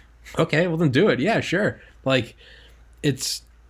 Everything has its time like that. It's VR is going to replace... Yeah, I mean, I think consoles will go... Like, controller consoles, I think they're going to... I think in, like, 10 years, it's going to be like... It's going to be like cable. It's going to be like a throwback, like playing, like... Super Nintendo, like, oh, let's play some 360, like a VHS system, like that. Yeah, it's gonna be like a fun, like, nostalgic throwback that you can post on Reddit for some sweet karma. But like, the future is VR.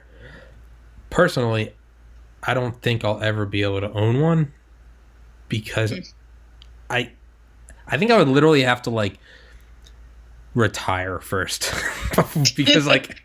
Once I dip my toes in that water, dude, I'm not getting back out. I already get sucked in with video games, dude. Now I can't imagine playing like Ace Combat 10 on VR with like a full fucking like cockpit in my living room. I've seen those, like F-18 pilots actually flying realistic F-18s in TCS. Mm-hmm. Crazy stuff, because like those simulator pilots, they make entire cockpits of planes just so they can fly them. Yes. And in Microsoft Flight Simulator in that said plane. Yeah, it's dangerous for me, because I don't think I've been asked that before. Like, have you played VR? I'm like, no. Like I'm like, I can't. Like I know myself. I will vanish. They'd be like, Tommy, you haven't put up a podcast in 6 months. Has anyone heard from Tommy? Like, just gone, sitting in won't have VR land. Yeah. But dude, I gotta go to the bathroom again. I'm sorry. You can pause. It's fine. Okay. Trying to tell me off camera that he wasn't. All right. So.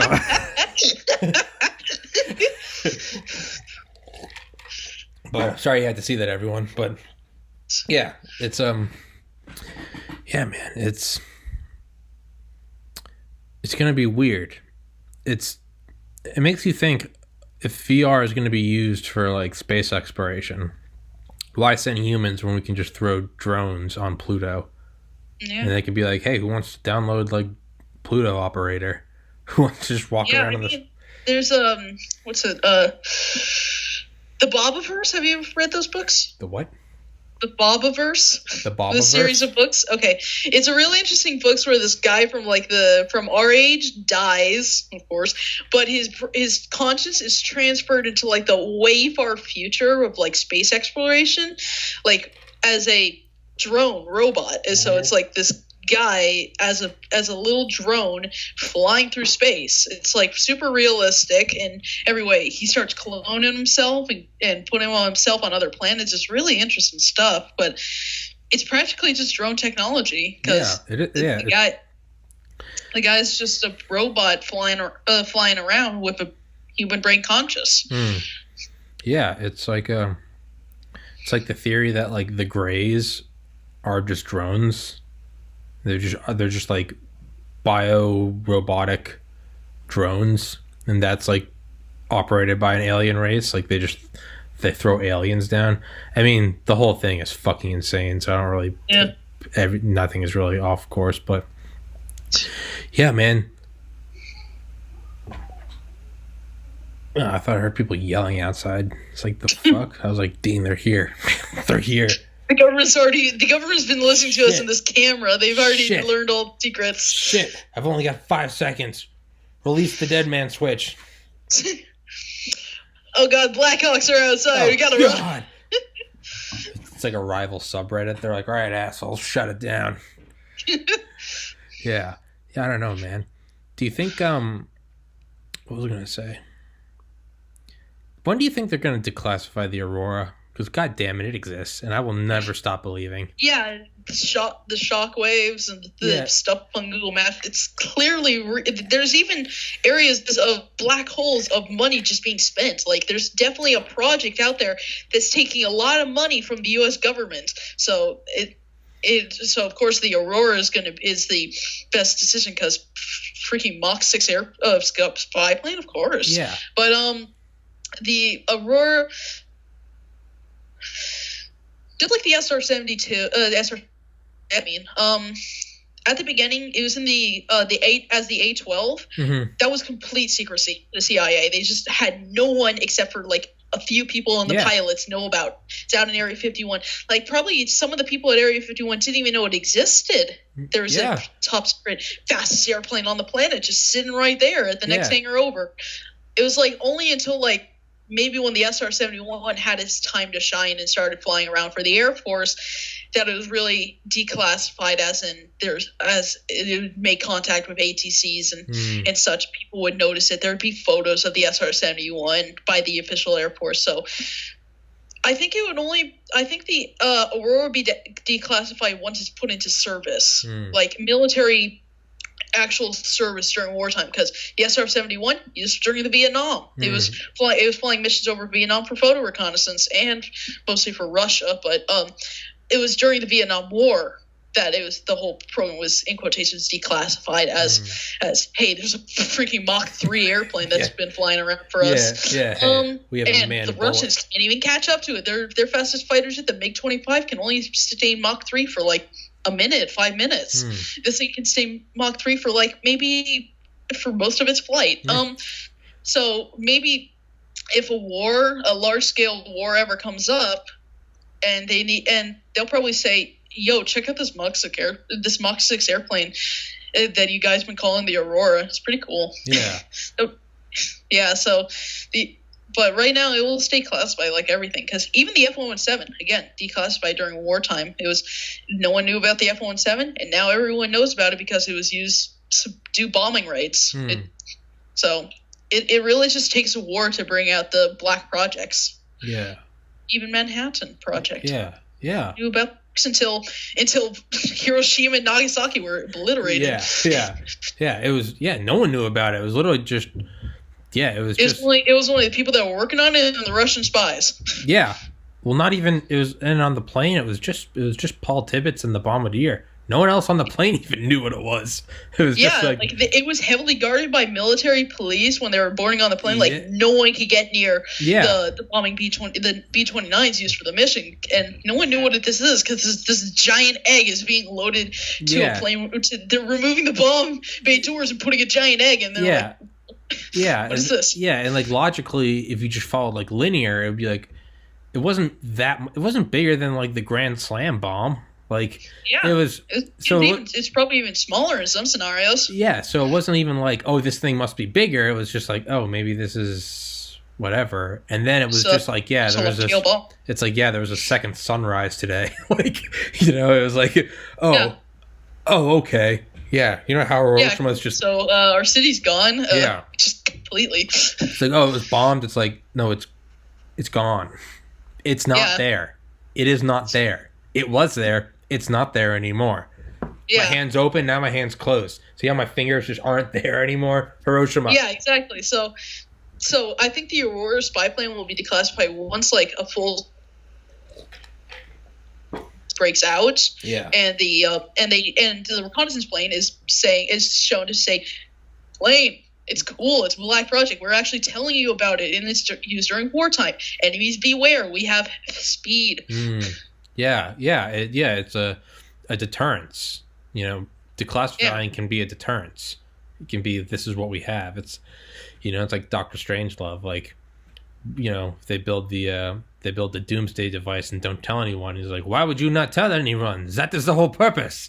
Like, it is the deterrence. Like, Well, and you don't even need to look at like all the evidence of like, you know, double shock waves, like skyquakes, like spottings, funding. Just logical.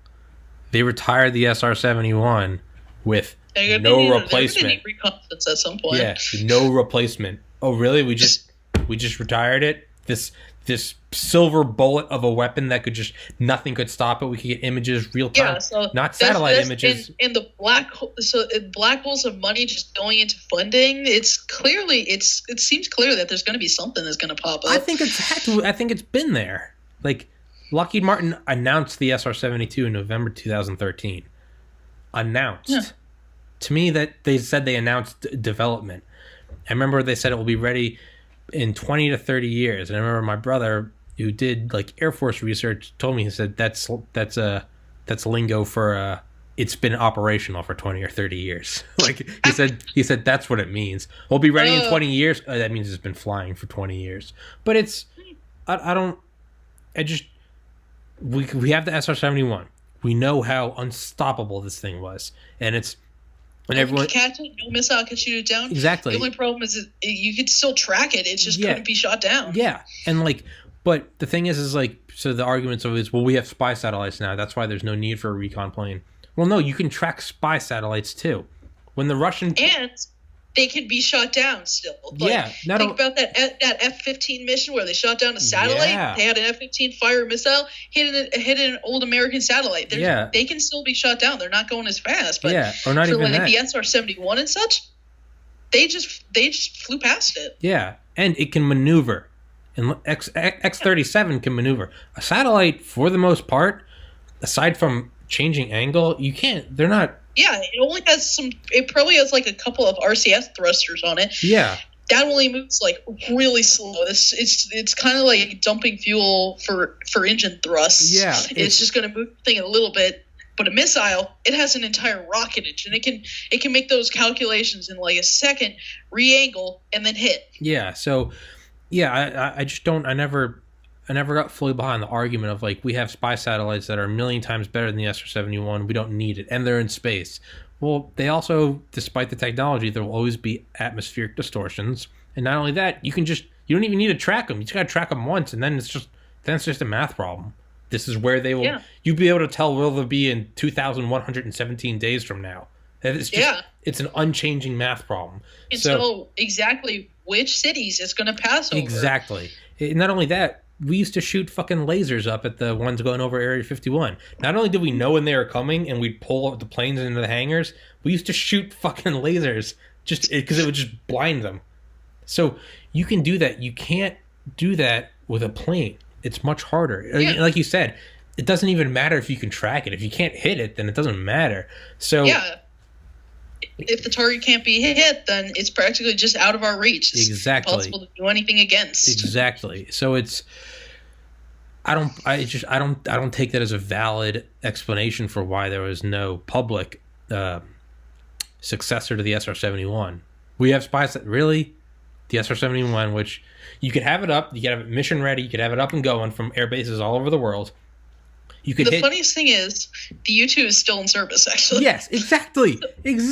We still use it. So it's like, really? There's no... Sure, you don't need an SR-71 over Iraq or, you know, ISIS in Africa. But if shit hits the fan with China or Russia or Pakistan or India, you're telling me you don't want... Really? You want to pull the SR-71 out? You want to take all the time of getting that thing up and mission ready again? You're telling me that there's not already just a fucking fleet of Speedy Boys ready to go? Like, yeah. No, bullshit. Fuck you. It's no, goddamn. Yeah. You can't just say you're not going to replace it without already... You can't just...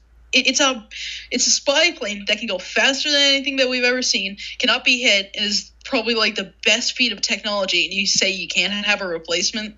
That's like, what are you doing? Yeah.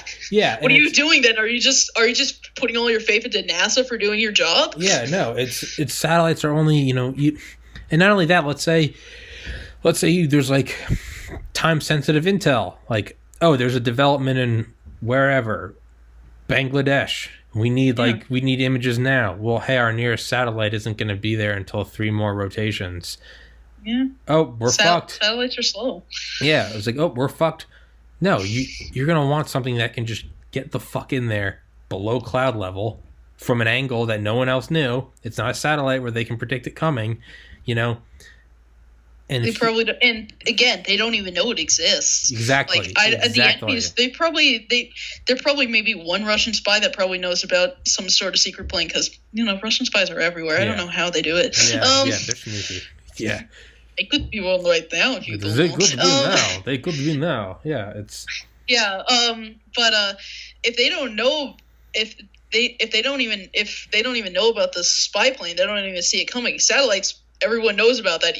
Everyone knows there's a satellite up in space, probably right above your head right now. Mm-hmm. There's like 1 million of them in space right now. So, so it's easier to think, oh, we can just, if we do this quick enough, they won't get any aerial reconnaissance because their satellites will not be overhead. And they see something zoom pass by at Mach 3 and be like, fuck. Well, not even that. Mach 6 now. It's like, yeah, those with the Aurora and the SR-72, they're claimed to be hitting Mach 6. Yeah. It's, and not only that, they said the Aurora is going to have drone capabilities, just like the B-21, and this is going to have a strike capability. So it's going to be this fucker's going to be going over there. Not only can it snap pictures in real time, it can also, instead of send the imagery back to command and they decide we need to take it out, they can do that one and the same. They can do one pass, there it is, do a 100-mile U-turn, fucking hit it again. Yeah, that's also confusing me about the XB-70, because again, where's this replacement? It's a feat of engineering. Like there's a progression of the aircraft from going from the B-47 to the B-1 Lancer, the XB-70, and then it just stops. Yeah, I'm gonna turn on the heater. Keep talking. I'm turning on the heater.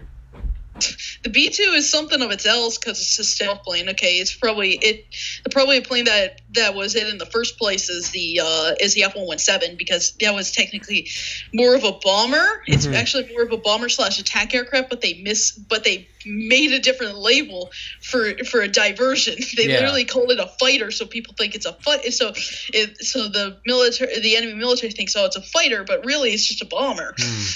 It has no onboard guns. It just has a bomb bay. But the B-2 is probably the next progression of that. But the XB-70 stops right there. There's no other faster bomber. Exactly. It's like we go to B-52 and then we go to XB-70 and there was an accident. There was the photograph accident.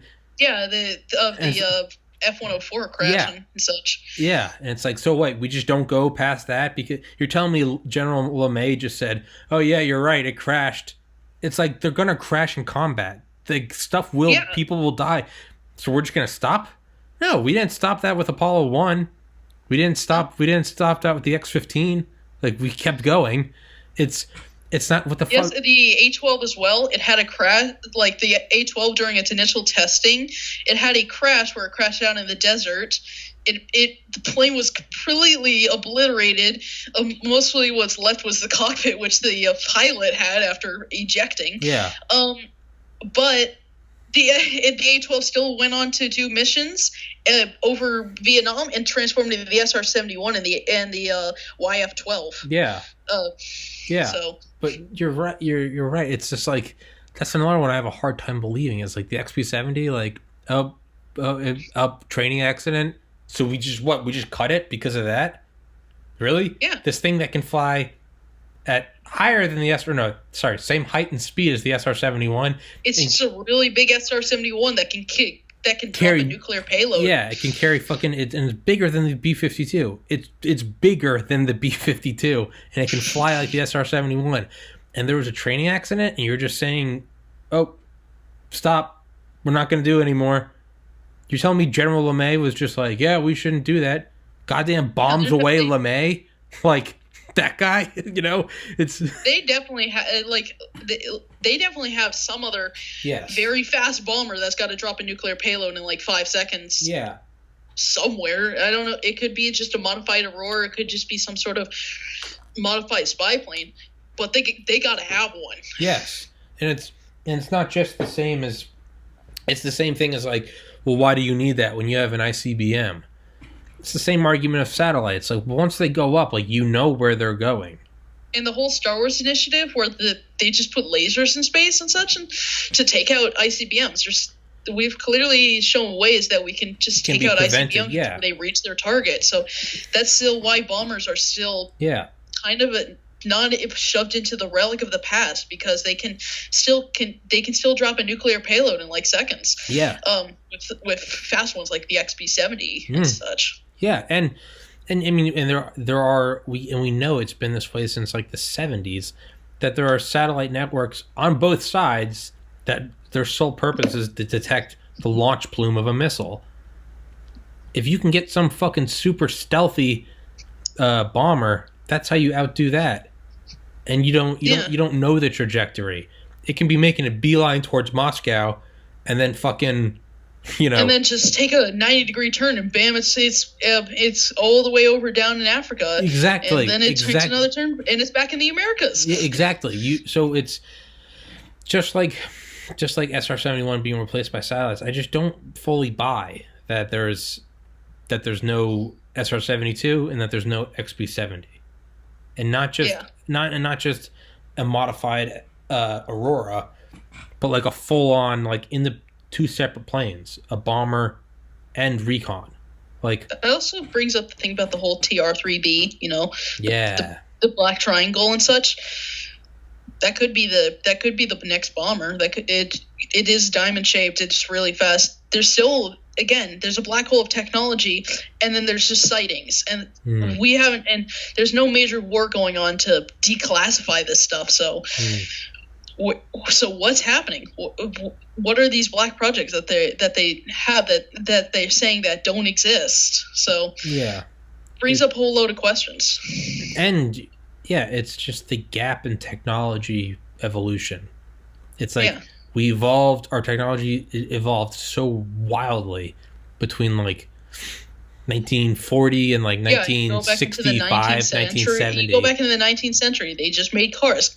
You go 40 years later, they've developed nuclear bomb technology. Yes. Yeah. They've developed jet engines. They've made the plane so fast, and then it just capped out once the Cold War stopped. It's just like, okay, we're done. That's it. Okay, we're good. No more black projects. Yeah, it's like fucking shit.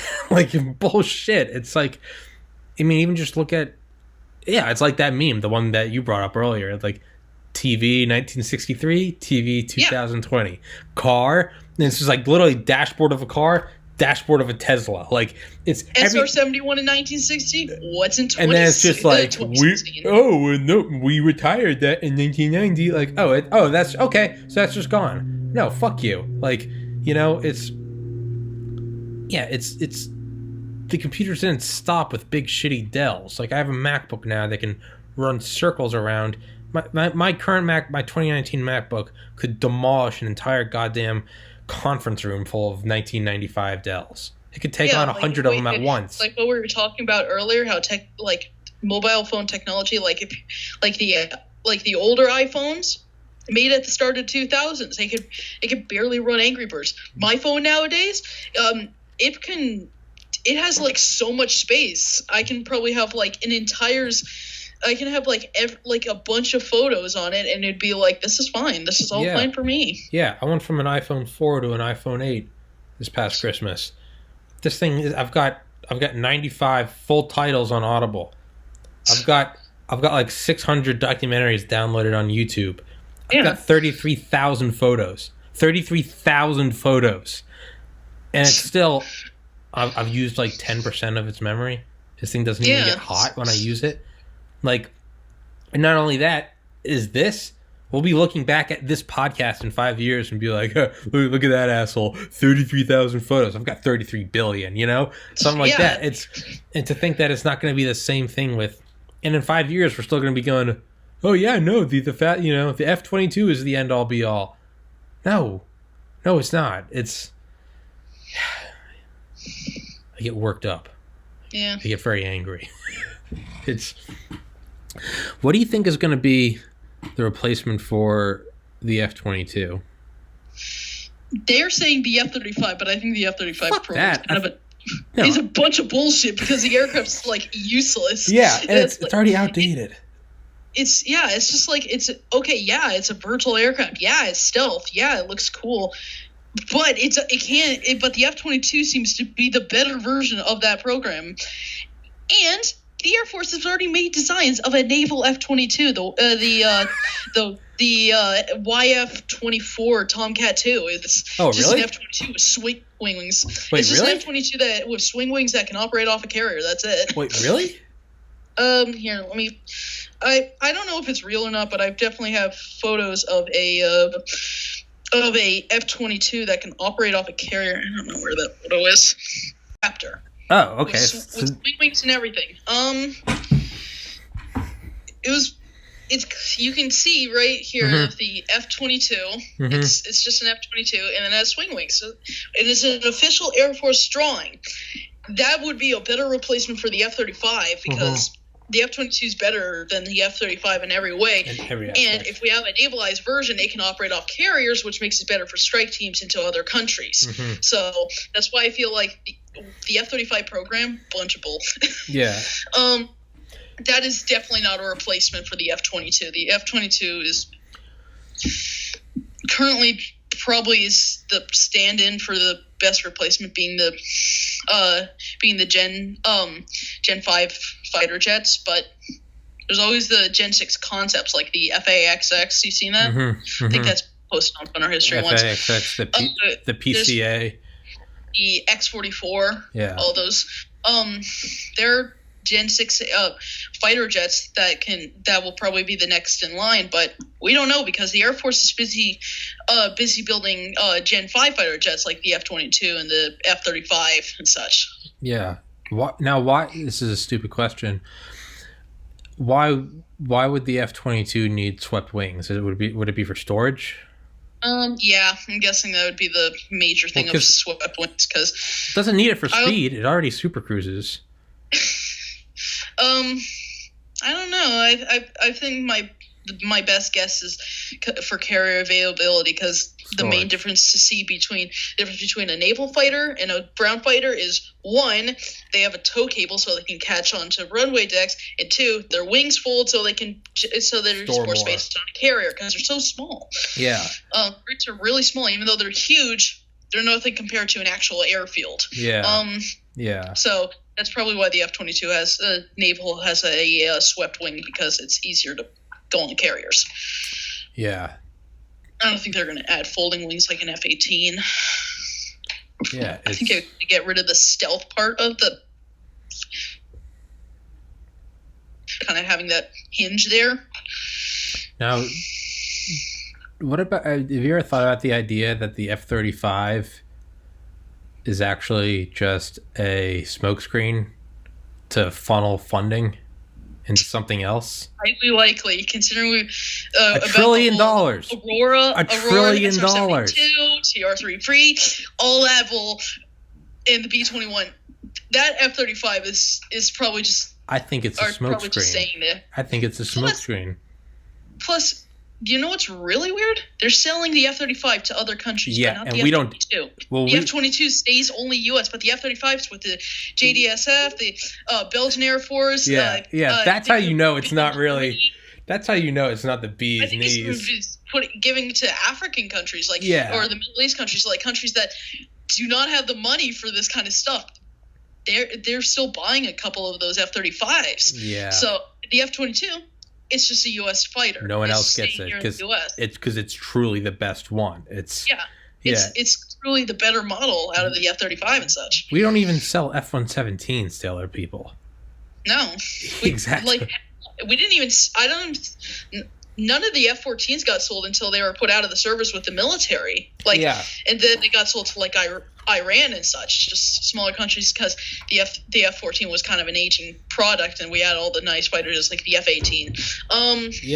So the F-22 and the F-35, the F-35 clearly seems to be a fake, just a show of saying, yo, we have this epic aircraft, but it's totally not the epic aircraft we're building. It's just a little something to keep you off track. Exactly. It's because you can't put that much, like the black budget isn't as massive as everyone. I mean, it's massive, but like the defense budget's like what, 736 billion. The black budget's what? It's like 50. It's If you want to make some truly insane shit, you're gonna need more than 50. You know, and it's So what better way to do it than say, here's the F-35, here's this thing. Yeah, it's got a couple bells and whistles that make you think it's worth it. Oh, you know, it takes off vertically. Well, okay, I guess that's... It's a stealth plane that can operate off destroyers. Yeah, like, okay, like, it's got a couple selling points that you could go, okay. But it's like, the Harrier didn't cost $1 trillion. Yeah, the Harrier, the Russian ones, like the Yak-38 and the Yak-141. Yeah. They were VTOL jets, and they clearly did well. And I think maybe a couple of Harriers are still in service with some military. I don't know which one, but I think some of them still exist at this point. Yeah, so it seems like the F-35 is, like maybe the F-35. Maybe it's like the F-35 is like, it's like an unwinning design.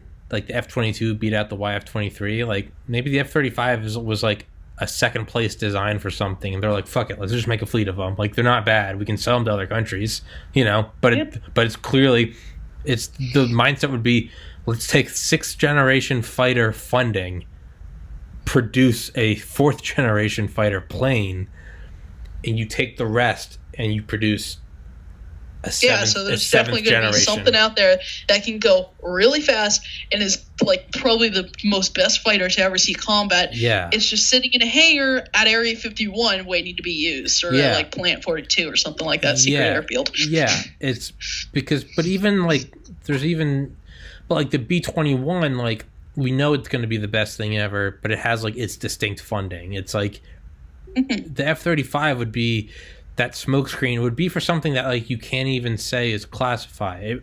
I mean, how ironic. The F-35, there's $1 trillion and we got nothing to show for it, and then, oh, what a coincidence, we're announcing the Space Force. Like, I wonder where that trillion... So, Aurora? Yeah.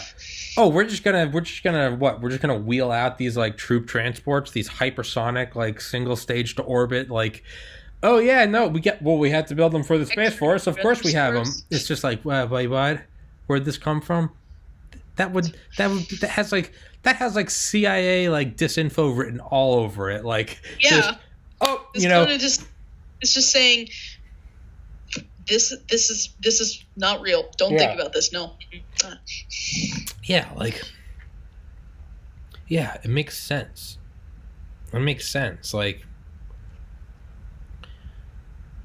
have you heard of that conspiracy that like we purposely crashed that stealthy Black Hawk taking out Bin Laden? It's like, because what better way to like leave that there and be like, oh no, our best thing, we left it there, I hope no one finds it, oh my gosh, you found it? Like, I hope you don't reverse engineer and use it for your stuff, that would be terrible. You know, that was our best thing. We have nothing better than that. So stop looking. Really? Yeah. You don't think there's like 3 generations above that? Like, oh no, I hope China doesn't get this. Like, I bet there was fucking GPS tagging on every goddamn panel on that thing. And now we're watching, okay, this thing got chopped apart and sold. Where did it go on Earth? Okay, this is where the black market trails are. It's like... Yeah. They can probably see that those parts are making like the SU-57 or something. I don't know. Yeah, and you can literally see where they're traveling. Be like, okay, here are these. This is where these black markets are. Okay. Oh, we didn't know there was one there. Okay, that's good to know. Like, they're also finding out factories of where this material is being produced. Yep. Like, where is it being reverse engineered? Are probably making some other stealth fighter to like the SU-57. Yeah. They're probably seeing, hey, look, we didn't notice this Russian factory before. Yeah. How unlucky. Yeah. Oh, no, we left a tracking device. Oh, no, we left it. Doopsie. Oh, no, you're telling me that not even a Navy SEAL... Another target for our nice Aurora bomber? Exactly. Which, it's... Oh, you're telling me SEAL Team 6? Not even the Navy SEALs. SEAL Team 6. You're telling me that the most elite goddamn killers, they crashed their helicopter? What? No, fuck off. That's absolutely that is clearly a bucketable. It's like the F-35. Like, oh no, we're spending $1 trillion on it. Like, on a Oh fighter no, that's it like keeps getting suboptimal. delayed. And and what's the perfect? Oh, it's a bunch of defense contractors pocketing the money. Like again, another perfect smokescreen. Yeah, it's the corrupt defense contract. The Department of Defense. If there's money going somewhere, it's on purpose. The Department of Yeah, Defense doesn't get bamboozled for $1 trillion. No, no, yeah. no one fucks the fucker. There is no just There, the F-35 is just the step is there. It's hey the F-35. There's definitely like probably like Area 51 is probably full of black projects that are just waiting for wartime to show up and be like, ha, we had this the whole entire time. exactly. That's crazy. I mean, yeah. It's like, dude, nuclear powered submarines in the 50s. Like the SR-71 and goddamn 63, 64. Like, no, I don't The buy any of XB-70 it. back in the 1970s. Yes, it's yeah, I don't buy it. But yeah, what a better smokescreen. The F-35, oh no. It's costing us so much money. Oh no, we got to keep dumping money into it. Oh no. No one look over here. No one look at the goddamn Space Force that was just announced. No one look at the X-37. You know, the thing that's going up there for 900 days in a row? Oh, that's nothing. That's scooch that under the rug. That's not, the F-35. Talking about the OMG. giant black hole of money that's going into funding for something that doesn't exist. Exactly. Oh no, we crashed our chopper right where we took out Bin Laden. I hope they don't find it. Like, like literally that's like going somewhere and like, oh no, like it's like the guy I had on the other day, the Air Force interrogator was talking about like a way to like access programs. Like, what do? You break in and you throw a thumb drive in the parking lot. Someone's gonna pick it up and use it. It wasn't an accident.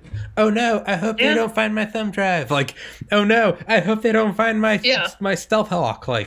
Like, there is no way the government can make accidents like that. If they're going to make accidents, it's probably just going to be something stupid as in, okay, there was some F-22 accident where it got shot down. Or like the B-2. That's an accident because, hey, it's wartime. What are you going to expect? The F-22 is going to be put into combat. But if it's something like a stealth helicopter with like the deadliest team crashing out near Bin Laden's compound in Abbottabad. Just saying, no, the helicopter's down. No. Just, you can't. And if that thing was as like at the tip of the spear as they said it would, we wouldn't have just put some C4 on it and broke it up. You gotta go. No, I think my mom just got home. Oh. I was gonna say you can go if you want. Not fine. Yeah. Don't worry, it's not the government yet. Yeah. Oh god. Yeah, but it's like, yeah, it's the idea that like this thing just crashed and that was it. Like, oh no, put some demo charges on it and then that's it. But we have to leave it here. No, I don't believe that at all. I don't believe it at all. Like, I don't know what it would be, but now, do you think that there's a replacement fighter already? Or do you think the F-22 is going to keep seeing the bulk of the service? Because F-22 the F-22 is technically not put into. It's not. No one's making the F-22 anymore. They just. Yes. It's all that going to the F-35. The F-22 had like a limited amount of aircraft which are in service. So the F-22 is definitely not going to be the next follow-up fighter because there's none being made. So there's definitely going to be some sort of Gen 6 fighter sitting at Plant 42. That is being made right now. There's definitely a fighter somewhere. It's just the problem is no one would know what it looks like. The most common theory is that it's going to be tailless, but I don't know why it wouldn't have a tail. But if they can pull it off, I guess it makes it stealthier because the B-2 is literally just looks like a bird. It has no big tail fin on the end of the plane. It has those crazy rudders on the wings. So I don't know what it's going to look like, but it's definitely going to be a stealthy fighter that can outmaneuver any other fighter and can go at like probably Mach 2, Mach 3, probably fastest fighters we'll ever see since the MiG-25. Yeah. Do you think it would be pilotless because they'd want it to be able to maneuver while also pulling Mach 3? Yeah, if there's gonna be a fighter that's coming up anytime soon, it's definitely gonna have a drone. There's no way that the government's not gonna make a drone out of this. It's highly likely that drone fighters for this mysterious black fighter is gonna exist. Yeah, and it's like there's a huge pilot shortage in the Air Force. People are like, with a pilot shortage, we don't have enough like fighter pilots anymore. Really? You think the U.S. government's just going, oh no, we don't have enough pilots. Looks like we're no longer the world's air power. No. You make drones. You make goddamn drones. It's just like, you don't need Predators, Global Hawks, the X-47. The Reaper, yeah, you don't need, well, you do need pilots, but you don't need pilots that can sit in the craft. You can just, like the drone pilots have had on. It's literally, those drone controls are just a bunch of Macs put onto this big crazy joystick system. It's really weird, but but you can literally but those things have such good connection. You could be sitting here where I am and still can able to bomb a drone, use a drone to bomb some enemy target in the middle of Syria, like halfway across the planet. Yeah. There's no lag. They don't do lag. It's not like a bank security camera. It's internet that but I mean, I feel like now the next step after just drones are, when do they become autonomous? So they're not even piloted by a dude in Nevada. When do you think because that's the ultimate step? Now you don't even need to train pilots. The drone wars, when everything is a drone at that point. Humans are not even sitting on any vehicles except for during repairs. It's like at that point there's going to be autonomous drones doing their own jobs. But right now we don't really got that kind of technology. Like, it's hard enough just to pilot a missile to hit a target, and that's just a small little rocket with fins.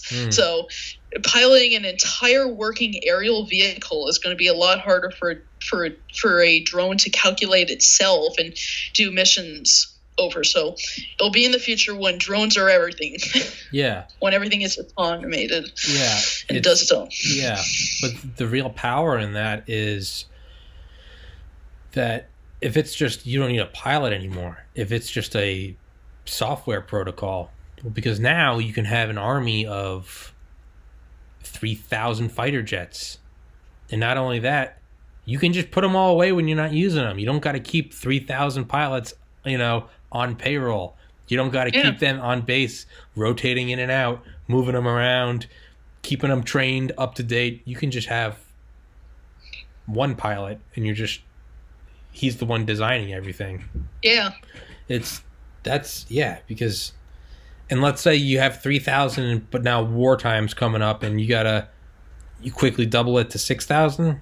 Well, then all you got to do is build them. You don't need to train 3,000 more pilots. You just build 3,000 more. And you don't need to put them on, aircraft carriers. If these little things are just shit, you could put them in missile tubes, put them on destroyers and frigates. One guy, Dahir, he made that robot truck that can camouflage. Like, it's a small little Mars rover looking thing with treads. It's just practically a way, so if an enemy tank convoy is coming through, it shows itself and then it just fires a shell. So there's definitely the drones in the future where it's so small, you plant it in, and then it can still kill a tank and such. What do you think is going to be the replacement for the M1 Abrams? That's what I want to know. There's a thing kind of passing around of the M1A3, which is just a stealthier Abrams, like a PL-01 made out of an Abrams. So there's the main thing. Once Poland made the stealth tank, everyone's like, stealth tank, this is cool.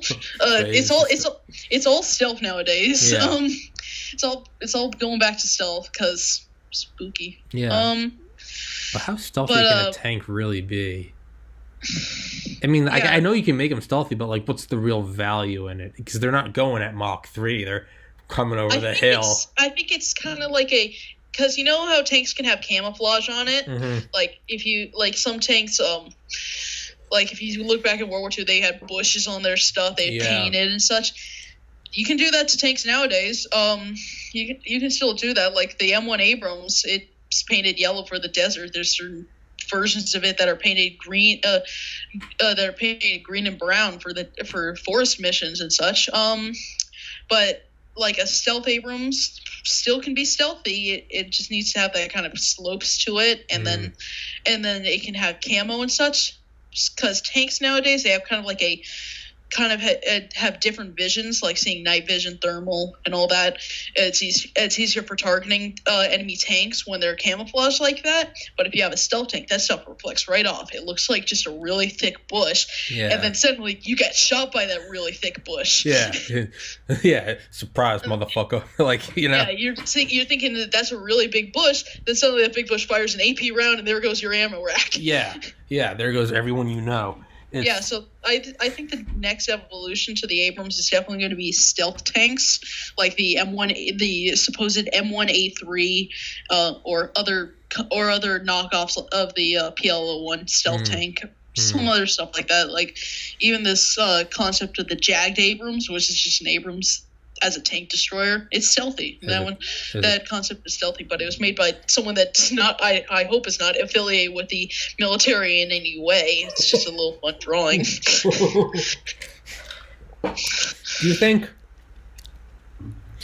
What do you think about railgun tanks? Railguns? If the technology keeps progressing. I remember being in high school and reading Popular Science in like 2007. And then saying, like, railguns are never going to be a thing because it's just too far away. Yet, here we are. We got the electricity down pat. We did it. It's definitely going to be in the future thing because railguns currently are pretty massive. Yes. Because they have such complex systems. To fire something as small as, like, maybe about that, I gotta have a gun that probably takes up the entire space of this room. Yeah. It's not gonna fit in an Abrams, except if you want to have like a Gustav kind of concept going with like this giant gun on this little body. But not now. In time, it will get maybe smaller. 2030 or something. There's going to be a railgun that's small enough to fit into the barrel of a tank, and probably a stealth tank. Yeah. So again, with the M1A3, there'll probably be railgun modifications to fire railguns at enemy tanks. Yeah. Imagine railgun tanks. Like, just there's virtually no delay between firing and hitting. Like, on the range that tanks are fighting. Like, and not only that goes through any armor. Goddamn Mach 7 projectile. And then if you have a stealth tank, they don't even see you. They just drive right past it, and then their tank is gone. It's just gone. There's no such thing as armor when it's compared to a stealth railgun tank. Exactly, a stealth railgun. Like, it's gonna be the SR, like the SR-71, the SR Abrams stealth railgun. It's but nice. Yeah. You can't fuck with that, like, because you can have those on bases. It's gonna, I don't know. What about like tank launched drones? Like what if you could just put, a little tiny drone in just like the concept from World War II. Nazis had an idea to extend the Tiger hole and put a V1 rocket onto it. So I'm guessing it's something what you're referencing there. Just slapping a V1 on that bitch. Yeah, it's just like yeet. Yeah, definitely. Like if we learned with unguided rockets, like the Katyushas and such, that and the Calliopes, that unguided rockets can be attached to tanks. Now it's only, and we've learned from other anti-air vehicles that guided missiles can be launched from tanks. Like if you look at the Tungsta anti-air vehicle that has guns that can shoot down planes and anti-air missiles for planes that are out of range. That thing is really powerful. Yeah. So there'll definitely be progression of like a really small drone, like a mini Predator that can just launch out the back of a M1 Abrams to deliver a small drone strike. Like even then, there's technology that proves this is possible, from unguided rocket tanks like the Katyushas, and guided rocket tanks like anti-air tanks, the V1 launching tanks, even naval vessels, how they've tested with seaplanes. Like there's special, like for battleships, they don't have a deck. They don't have any area to take off a plane. So what do? They attach a ramp to the back of the boat, put a seaplane on it. The seaplane uses the catapult and wants to get back on the boat. It lands in the water, and a crane just grabs it and puts it back. Yeah. So that's kind of the concept that I'm thinking is it would launch off the back of a tank, deliver a small strike of like a 1,000-pound bomb or something just onto an enemy area, fly back, land on the ground, then a small crane would pick it up, put it back, probably reload it, launch again. Yeah. And yeah, I mean, there could be entire aircraft carriers that are just drones. You could fit 500. The X-47. You could fit 1,000 of them. Imagine just folding them all up and literally just like almost like rotary launchers, like the 747. Oh yeah, like that the B-52 rotaries. Oh yeah. I was gonna say it's. Imagine just putting a bunch of drones on an aircraft carrier. Like it doesn't even need to have to be an aircraft carrier. It can be a torpedo boat, like a patrol boat, like something you can go to Bass Pro Fishing Shop, buy a yacht, and then shove a bunch of drones onto that and start firing. Yeah, well, that would actually even make more sense, because why limit yourself to 10 aircraft carriers when you could have 1,000 of these ships all over the world? You don't gotta like, we're sending a carrier. You always see in every action movie, like, we're sending a carrier fleet. Like, no, like, why not just have boats? For that matter, why not put them in shipping containers and just put them on, I don't know, U.S. ships all over the world? This another one of Dahir Insat's design was a truck, like a semi-truck that would pull up outside like an airbase or a naval vessel. The trailer of the truck would fold out to this giant drone, fly up, and it had like a Vulcan cannon in it, like multiple anti-air and unguided rockets. It was like the AC-130 or something. I think I've seen that. It's got like helicopter propellers almost. Yeah, it's like one of those quadcopters, but like it's super massive. big. Yeah, it's like 100 feet wide. So that would be and that just goes onto the back of a truck. Exactly. There's even a variant that he made of a smaller one that can go into like a car. It can go into like a trailer, a small little trailer that you can pull in the back of your like minivan or something. Yeah. That folds out, turns into a drone, and takes a strike onto a tank base. Yeah, it's. I gotta go to the bathroom again, dude. I drink so much water. Yeah, I need to go as well. Okay, all right. We'll be right back. All right. Yeah, there's a guy that might do my podcast later today who does wingsuits. Oh. Yeah. It's crazy stuff. Yeah. Yeah, dude, I'm finding, just to find guests, I'll just go to like subreddits of something interesting. Like have you ever seen the subreddit of laser cleaning?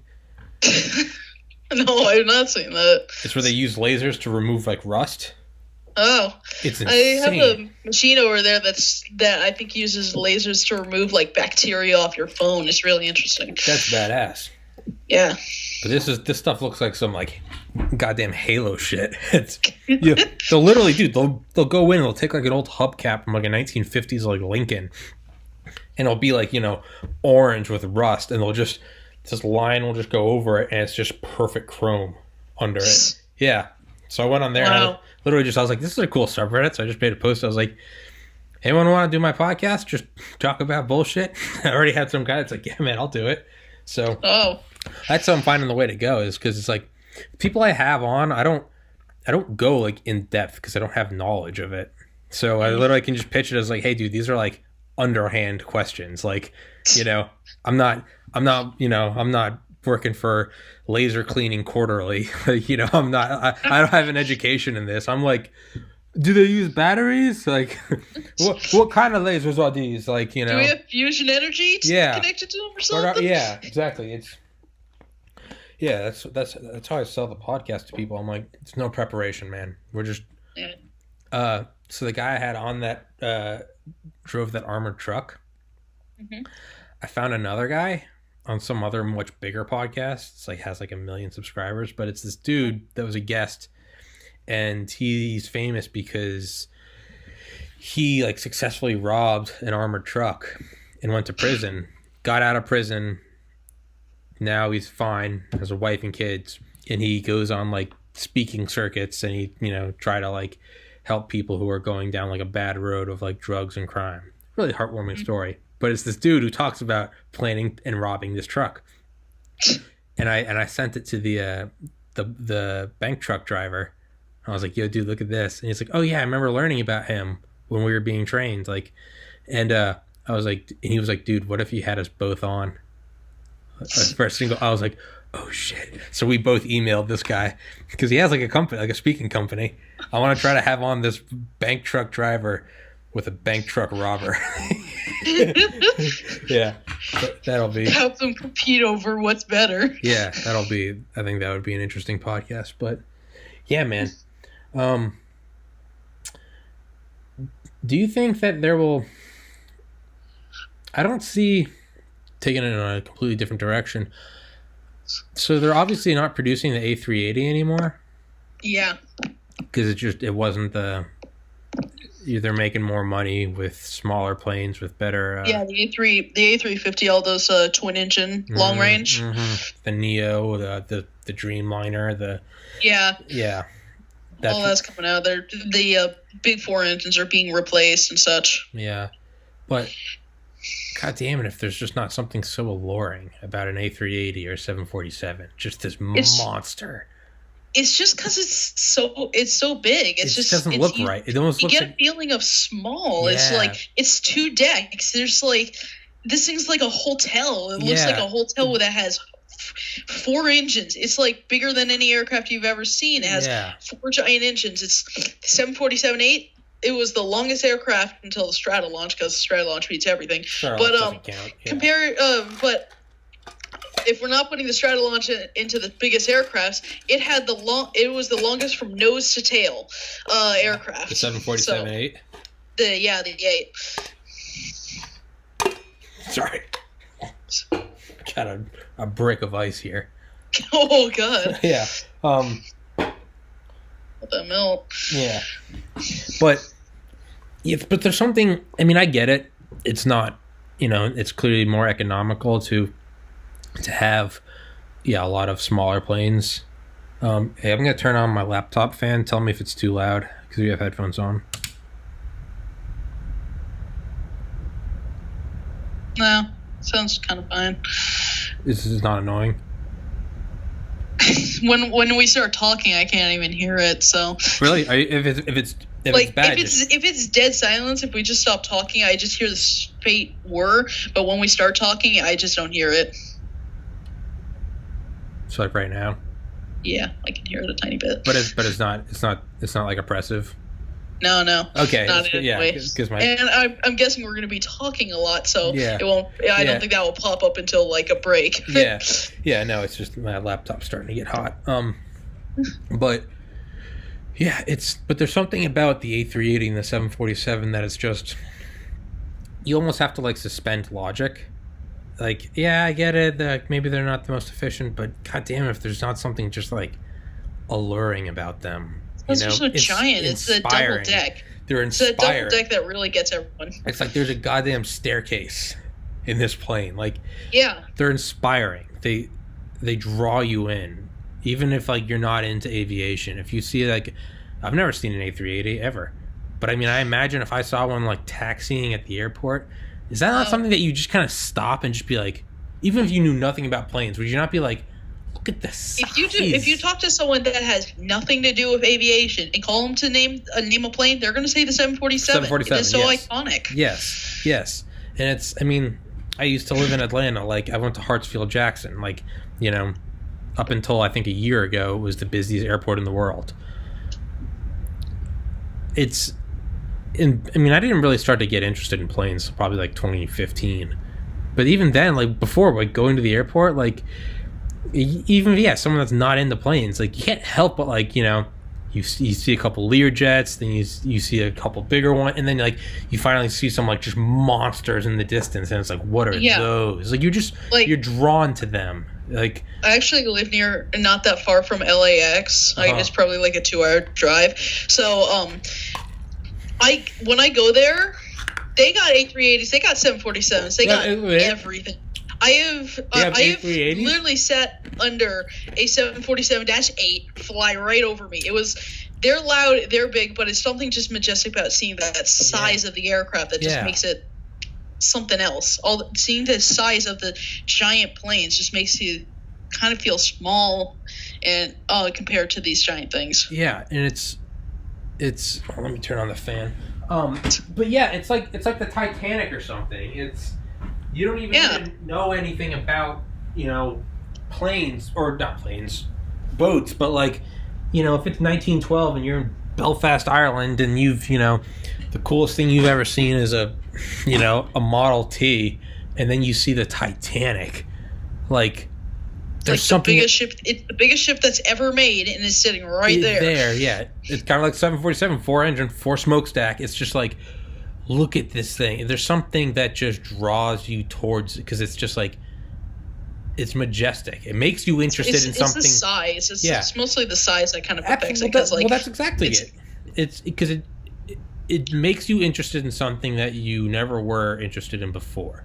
Because it's just, you cannot, doesn't matter if you don't like sports. If you see someone do some insane thing on the field, you can't help but be like, what was that? Like, it draws you in. It's the same thing. Like, you see a 747, you see an A380, and it's just like, what is that? Like, that flies? And it's But I guess also it kind of matters on the record breaking. Like, yeah. Well, like the Titanic. Like, these planes break records. Like the 747 recently just broke record for the longest Atlantic commercial flight, thanks to some jet wins. Really? Like 4 hours and 13 minutes it crossed the entire Atlantic Ocean or something. One British 747. It was like, I think 2 weeks ago, actually, really? That this happened. Yeah. So, it's the 747, the A380, the Titanic, the Antonov, the Hindenburg. Yeah. They're all record breakers. They kind of show how much our engineering goes. And that makes them just so interesting because you're sitting inside the plane that once before broke some of the records of the largest things in existence, the fastest things in existence. All that. Yeah, it's like the Burj Khalifa, like tallest tower in existence. Everyone wants to visit that. Exactly. Skyscrapers stop being economical past a certain height, but if you can go to the world's tallest, all of a sudden they become economical again because everyone wants to see it. Yeah, we've been doing it since the Great Pyramids. You just build the next tallest. No, it's not, the most but there's something that, like, New York City, like, why do you go to New York City? Because it's just imposing. It's building skyscrapers everywhere. Imposing. It's just, you're like, it's like nothing else. It's not like a little neighborhood of houses. It's like, you're in goddamn, like, Coruscant. You're in a metropolis. It's just... Yeah. That's why I'm so sad that they're not producing the A3. They're finishing up the orders they have, but they're not going to produce anymore. And they had. I didn't know this. Did you know the wings were actually designed with a bigger fuselage in mind? They were planning for a bigger plane for those wings. They were planning on the A380-1000 for 1,000 passengers. Like, that's insane. And see, I hope something like Emirates or like Etihad, just those like Saudi Arabian ones. No, it's not Saudi Arabia. It's the UAE. Emirates and Etihad operate off the UAE where Burj Khalifa is. I figured it was Saudi Arabia. Damn. No. Racist white male. They border each other, so of course it's likely. But no, it's an oil entire trillionaires. So UAE, you get what I'm saying? Oil trillionaires and Sandland. That's what I mean. All right. Yeah. And they have fleets of these things.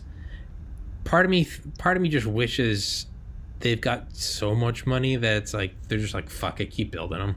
Like, because there is a draw about them, and I don't know.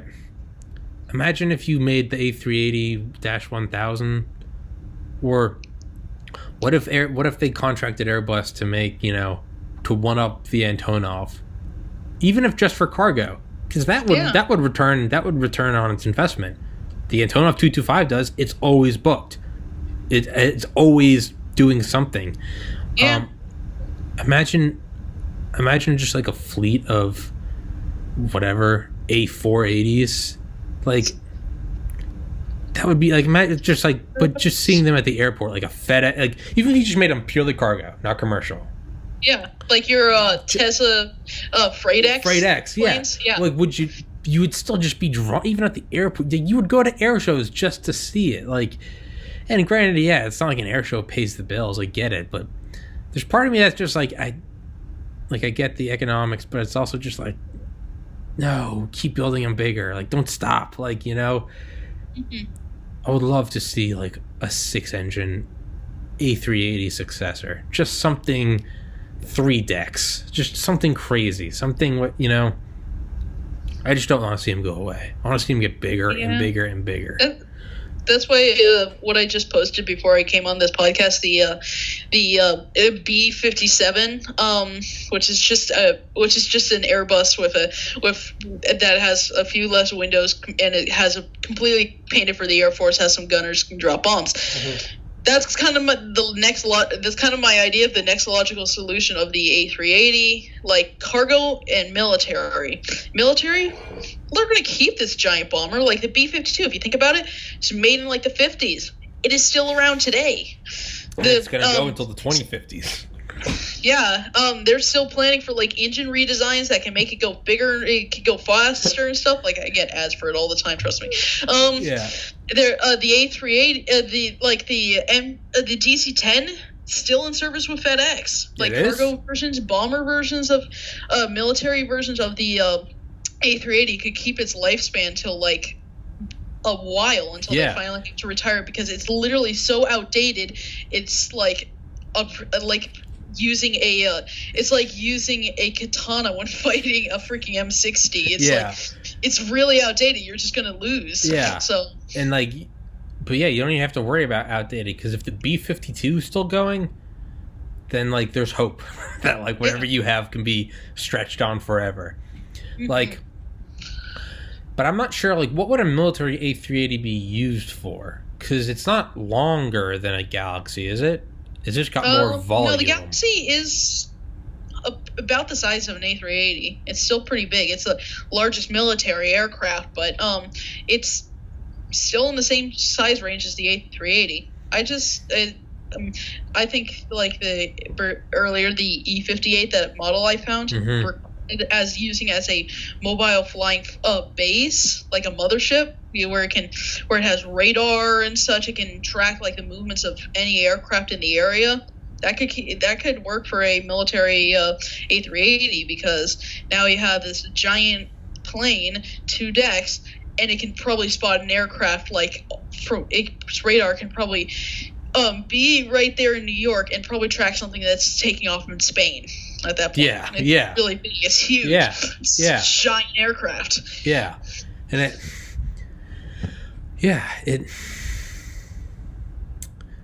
I don't know. I guess I wish that they would have made like an A380 Air Force One. I get that it has to be like an American manufacturer, because they literally like watch it being built every step of the way. You can't have any electronics being put in the walls. You can't. It's got to be. Yeah, it's got to be American, because Americans don't betray Americans usually, except for the Civil War. Asterisk. But like, God, I wish they had done an A380 Air Force One. That would have. Well, the 747 did have ideas for a double deck variant, they could have just built that and then copied that. If anyone would do it, it'd be fucking Trump. Yeah, he's taking those eight eyes and turning into Air Force One. The variants have already being manufactured at the Boeing facilities. Really?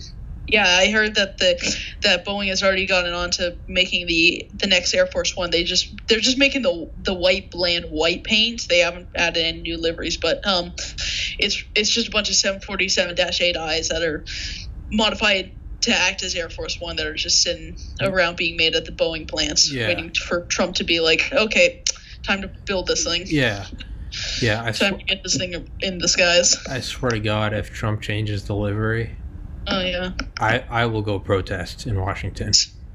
Nothing else will get me out there. The traditional livery has so been majestic. It's 50s. amazing, but it's just amazing. It's so majestic. The Air Force One livery is It's beautiful. Trump's And then proposal the looks new like a one goddamn. looks like a knockoff British Landor livery. Yeah, it looks like a fucking. It looks like a.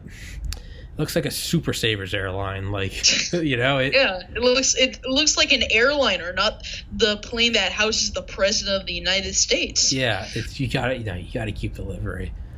Yeah, but I would love to see the aircraft as a new, different one, because the current one is a Dash 100, so that's like the first generation of the 747s. Really? So. Yeah, it's the variant was the VC-25 was based off a 747-100, which was the first line of 747s. So there's the 100, 200, the 300, the 400, and the 8. Oh Jesus! So it is outdated. Yeah, so that aircraft really outdated because it's the first line of the 747 that was like made in the 1970s. So it would definitely like to see a 8, which was made like 10 years ago, being used as Air Force One, but no livery changes, please. Yeah, please, no livery changes.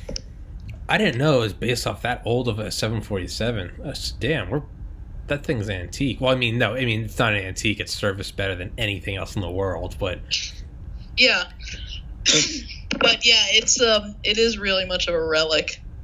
Well, yeah. When's the new Air Force One going to be delivered?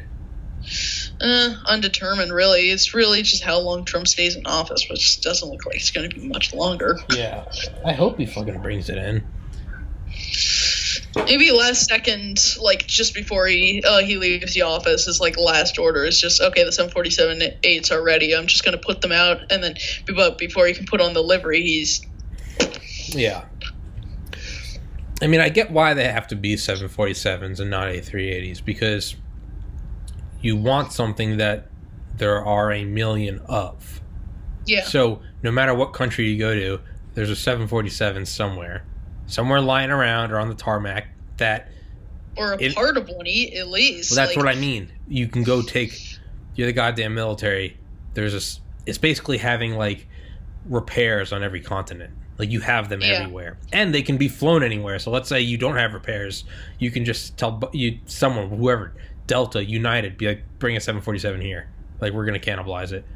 Like, so you can do that. So you're sort of, by the more of them that exist, and 747s are everywhere, you're increasing the safety of the Air Force One, because you now have these backups everywhere. Mm-hmm. You know, it's like you can go to like airports like Marana, Victorville, all those areas. They have scrap yards where they have old 747s. They have 400s out there. They don't have any 8s yet because, of course, they literally just started. So, of course, they're not going to be starting to scrap them. But they have 400s. They got 200s. They got 100s, and at Miranda they even have the 300. Mm-hmm. Really rare boy. Really? Yeah. So there's definitely a lot of 747s just waiting around to get something done. Yeah. So. Yeah, the Air Force can be made into a new aircraft. Do you think? They won't do? I don't know. I could see Air Force One putting on like the what's the GE9? The GE9X. I could see Air Force One throwing on 4 of those. I mean, just for redundancy. The 747 is big enough that can only have 2 of those GE9Xs, and it would work. It would work better. So why not put 4 on for redundancy? You know, that would be overpower. I think the wings would just go. The fuselage would just be left by itself on the tarmac as the wings go off into the horizon. But what about something like what if you had an A380 cargo variant? Yeah, the A380. You could put 4 GE9s on them. Shit, man, the A380 is actually big enough that on its base engine it can only have 2. It can work with 2 on the engines it currently has. Yeah, that's how big this A380 is, with those wings that are meant to be for a bigger aircraft. So it can have 2 engines. It can do better as a 2-engine aircraft. It doesn't have as longer range though, because it's only 2 engines. Yeah. But still. Yeah, but imagine putting 4 GE9s on that thing, selling that as like military transport. Yeah, I wonder if the GE9X will be sold for the military. Like, probably be some. I mean, if they want it, they'll get it. I mean, the KC 76, which is just a 767 that was recently modified to be a tanker aircraft for the military, just came out. So there's a possibility for the 777 to be put into military service. Wait, I mean, if there's a new tanker? Yeah, the KC 76. Going to turn their 767s into tankers. I didn't know that. It's called. You did know.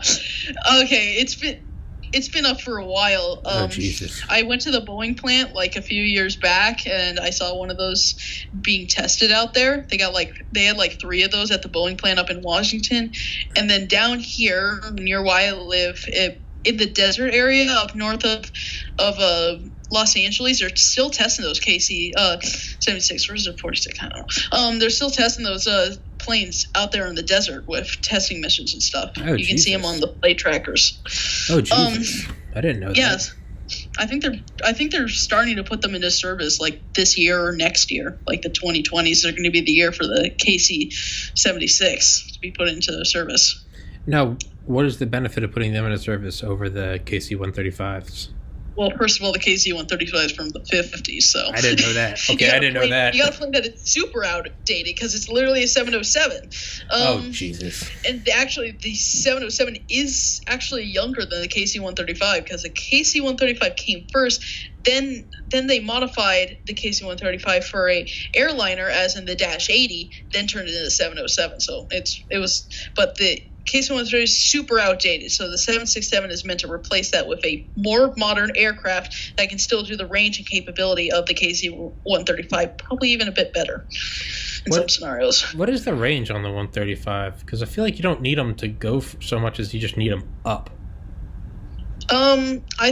It's just like, during combat missions, airfields are kind of a small amount, so you need to kind of get them somewhere so you can refuel fighters that are over enemy combat. But I think they have I think they can cross the U.S. and still have a lot of fuel left. I think that here. I can always search it up. Yeah. That's what the internet's for. This is why I'm glad we have the internet. Yeah. Range of the KC 135 Strato tanker. Okay.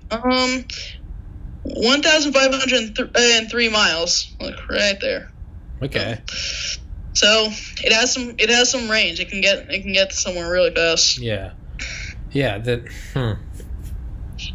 you think they're ever going to try to think they're going to take another shot at nuclear powered airplanes like the MB-36? I mean, I feel like that was a really kind of cool but crazy idea. I don't know why exactly did they stop. I think it was the shielding. I think it kind of made it not. I could see it though for like the E-4B Night Watch or the 747 or the Air Force One, something that like when shit hits the fan, you want that fucker in the air for like 3-4 days on end. The E4s and the VC-25 with tanker help can still stay up aloft for like 72 hours. So but wouldn't you? I mean, if you're using that capability, chances are shit's hit the fan. 9/11. Yeah. So wouldn't you not? If shit's truly hit the fan, I'm thinking that I'm a general. You don't even want to have to worry about refueling it. You just want to. Yeah. You just want to kick on the reactor and be like, nuclear engines is nuclear. When you're for a regular engine, you just plug in the nozzle, wait there for like 5 minutes. Oh, look, my car is refueled. Take it out. When you're doing with nuclear cars, you got to take the entire engine out and put in a new one. Yeah. The entire engine has to be removed. So that's the main. I guess this is the main problem with nuclear powered aircraft is you're flying the plane. Oh, we're out of nuclear fuel. We land. We take the entire engine out and replace it with a new one. That's going to be really costly and really dangerous to move an entire new engine into a plane. Well, the MB-36 didn't actually run off of its nuclear power plant. It ran off of its its normal engines. Yeah. The propellers, of course, are powered by. Everything normal. was. It's just kind of on the MB-36. Part of it. All of it was powered by conventional fuel. They just put a nuclear reactor on it. So what if you could put an emergency nuclear reactor on the E-4B or the 747 or Air Force One, and when like shit hit the fan, it could be like, all right, flip on the reactor. So, yeah. like, I feel like it'd definitely be have to be a situation where you have to remove it every now and then, because I don't think you want to have a nuclear reactor just sitting in a plane that barely gets used. yeah. So that nuclear reactor is going to be sitting in the because if shit hits the fan, which doesn't happen a lot in the U.S. because as we know, not a lot happens. Like the most previous one, 9/11, of course, but like the one before that was probably like in the 70s and such. So that engine won't be used much. So yeah, but you'd want that capability. So it would be possible. I just say probably have a way that you can just, like, if something happens, they would just go chunk. It would just quickly take off. It's just but what if some sort of modular kind of. Yeah, no, I get you, but you got to think, Air Force One took off from that Florida airport on 9/11, and it didn't go to DC. Yeah. So when shit hits the fan, it's gonna hit the fan with no warning. If it's a modular thing that you add on, well, you better hope that modular thing is stored at every single airport, or otherwise you're not gonna have it. You know. So this is the whole problem about nuclear engines. It's the radiation. Yeah, that little thingy. If nuclear power didn't have radiation, all our problems would be solved at this point. We would be using nuclear power for everything. Yeah, it's just radiation. That pesky little thing, radiation. Yeah. Nuclear engines, beautiful. Nuclear power is beautiful, except for radiation. It doesn't even cause any pollutants. The only thing it causes is radiation. Yeah, which will fucking kill everyone. Hey, Dean, let's go for another 11 minutes, and then I'll call it because I got a plan for my next one. Awesome.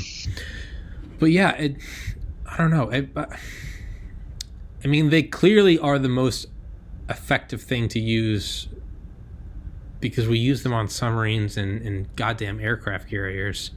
Yeah. You know, you wouldn't want them on every 747, but I mean, at Air Force One, I feel like you'd want one. Yeah. You know? I don't know. I feel like you'd want one. I feel like fusion energy is kind of the better solution, because but infinite power that has like no drawbacks. Sign me up. Yeah, but we also can't nail it down. Yeah, we've been trying. It's always been 40 years away. It's always 1950. They said it was 40 years away. 1980. They said it was 40 years away. They still say by 2050 we'll have it. Maybe they're, like you said with the F-117. Maybe it's been in active service for quite a while. Like maybe some of those Apollo missions brought back some of that moon dust, and they somehow made a fusion reactor in like the White House or something. I don't know. Yeah, but I feel like if you had a fusion reactor, you wouldn't want to keep it classified for military advantage, because the true military advantage would be to make it abundant and become independent of power, become energy independent. That's true military force, isn't keeping a fusion reactor for your plane, but instead being like, fuck you, Middle East, we don't need your oil anymore. That's true that's true military power, you know? That's what I think it would be. It's, I don't know. Do you think there's a military space station that we don't know about? Not a satellite, but like a military, like a classified space station? Ooh, that would be hard to keep it secret, because space is so easily accessible. There. Yeah, now, if you had some camouflage, the ISS. Yeah, you can track it. You can see that with a good enough telescope. People are looking at the stars all the time. You can see with the naked eye. If they're going to find some secret space station, it probably would have been found by now. There'd probably be photos everywhere of just this weird space station that is not the ISS hovering in space, and they're like, "What the heck is this?" Yeah. It would have to be like invisible for it to work. What if there was like an active camouflage? Yeah, I mean, telescopes use mirrors. So if you have something that can like negate reflectance, it would work technically. Think about it. Yeah, I just like to think that there's like a military space station, like maybe there's like a secret attachment to the ISS that no one knows about. It's just there. On the rear side. Maybe the government just says it's fuel, but every now and then when that X-37 flies by, it drops off some military stuff into that little secret compartment. Yeah. But I think the way to do the military space station is you'd put up like a satellite, like your normal spy satellite. Yeah. And it would just be a normal spy satellite. And you would attach the actively camouflaged cloaking to the military space station. So it'd almost be like if you could like make your entire car invisible except the hood ornament. You just see the hood ornament. So you you just see a satellite and be like, oh, it's just a satellite. That's what people are seeing. But in reality, there's just this like massive like 100-man crew space station. That would actually be really cool to see, though. Fuck yeah, it would. I mean, you have a. First of all, I want to find out if you can actually have a mirror negating technology. That would be cool in the first place, because to block out mirrors, so you can have that space station open in the first place. But just seeing this, having the space station exist, that would be really interesting to have an entire military space station that no one knows about, and it's a giant one, and it looks like a little satellite, just a little baby satellite. Yeah, I mean, what a better like command post to have, than like, in space. Exactly. Yeah, good luck hitting it. This thing would have a ton of fucking thrusters on it. So it could maneuver. And it would definitely, like the Soviets would have like an anti-air gun just strapped to it. Like as soon as the missile's inbound, just bam. Yeah. And then it goes. How fucking crazy is that the Soviets actually had a goddamn anti-aircraft gun on their satellite or on their space station? That's insane. The Soviets were pretty much insane, to be honest. Yeah. With their designs, they were just crazy about it. Yeah, it kind of sucks that like China doesn't have that same like, I don't know, like like Soviet military. Like you could always count on the Soviets to be ridiculous. China, you couldn't. I think China during the communist reign back in the 60s, all that stuff was being copied off of Russia. Like if you think about their interceptors were just fatter versions of the MiG-21. It was mostly just knockoff Russian aircraft, knockoff Russian materials. It was not like their tanks, the Type 62. It's just a T-55 with a different label. So the China is pretty much a big factory, but isn't really good as a laboratory. Dexter's lab. Laboratory. Yeah. They don't really make that much stuff on their own. They just mostly make stuff. Well said. Do you think, I feel like it would be an intelligence operation and then feed China some like bad designs, wouldn't it? Maybe that's what the F-35 is. That's why we're selling the F-35, because we know China's going to buy one from one of these nations. Maybe we know that it's a shitty plane. So we're like, what? Japan's right across from China. Exactly. Like, why I think South Korea is actually buying some of the F-35s as well. So right there next to China is a bunch of F-35s. Yeah. I think they're already started on making some of their own knockoff Gen 5 fighters. Right now they're making the knockoff F-16. If you ever heard about that, it was like called like the F-1 or something. It's just an F-16 but smaller and it holds 2 people or something. But it's made in China. So it's like the F-16 but Chinese. It's really hilarious that China just did this, but they're definitely going to make a knockoff F-35 sometime soon or something like that, a knockoff version of the American stealth fighters. Well, they already have I posted it in Funner History a while ago. China's making their B-2 knockoff. They also have that J-20, which is kind of like a knockoff YF-23 in a sense. Yeah. Really weird that J-20. It's like nothing. It's like no other fighter. So there's nothing to really compare it to. I saw some great comments. It was on a YF-23 documentary. The top comment was like, instead of like, this is what happens when you bring a knife to a gunfight, it was like, this is what happens when you bring a 6th generation fighter to a 5th generation contract. Yeah, dude, that YF-23 is, that thing is, I love that. I love the YF-23. It's so beautiful.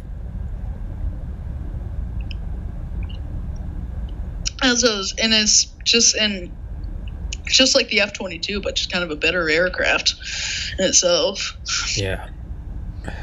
Maybe relating back to the whole smoke screen, maybe they are producing YF-23s. I hope that's what they've been doing with the F-35 money. They have the YF-12. That was a fighter that produced for the Air Force. That was just an SR-71. It was saying that it was a failed design, but they made multiple and kept on flying it for like many years until it got put in stores like the rest of the SR-71s. So, and it even worked with NASA for a little bit. So it wouldn't be that unlikely. There's probably still some YF-23 still flying around. Makes sense. I fucking hope so. All right, Dean. Let's wrap this bitch up. Thanks for coming on, my dude. It'll be fun today. What? It was definitely fun today. Fuck yeah, dude. Do it again. You're as always, you're always welcome on, man. We'll post it in fun. It's gonna take most of the day to upload, but I'll link you when it's up. Okay. TPC20. TPC20. www.buckedup.com. Get 20% off your entire order. Yeah. All right, man. Peace. All right. Thanks for doing it, bud.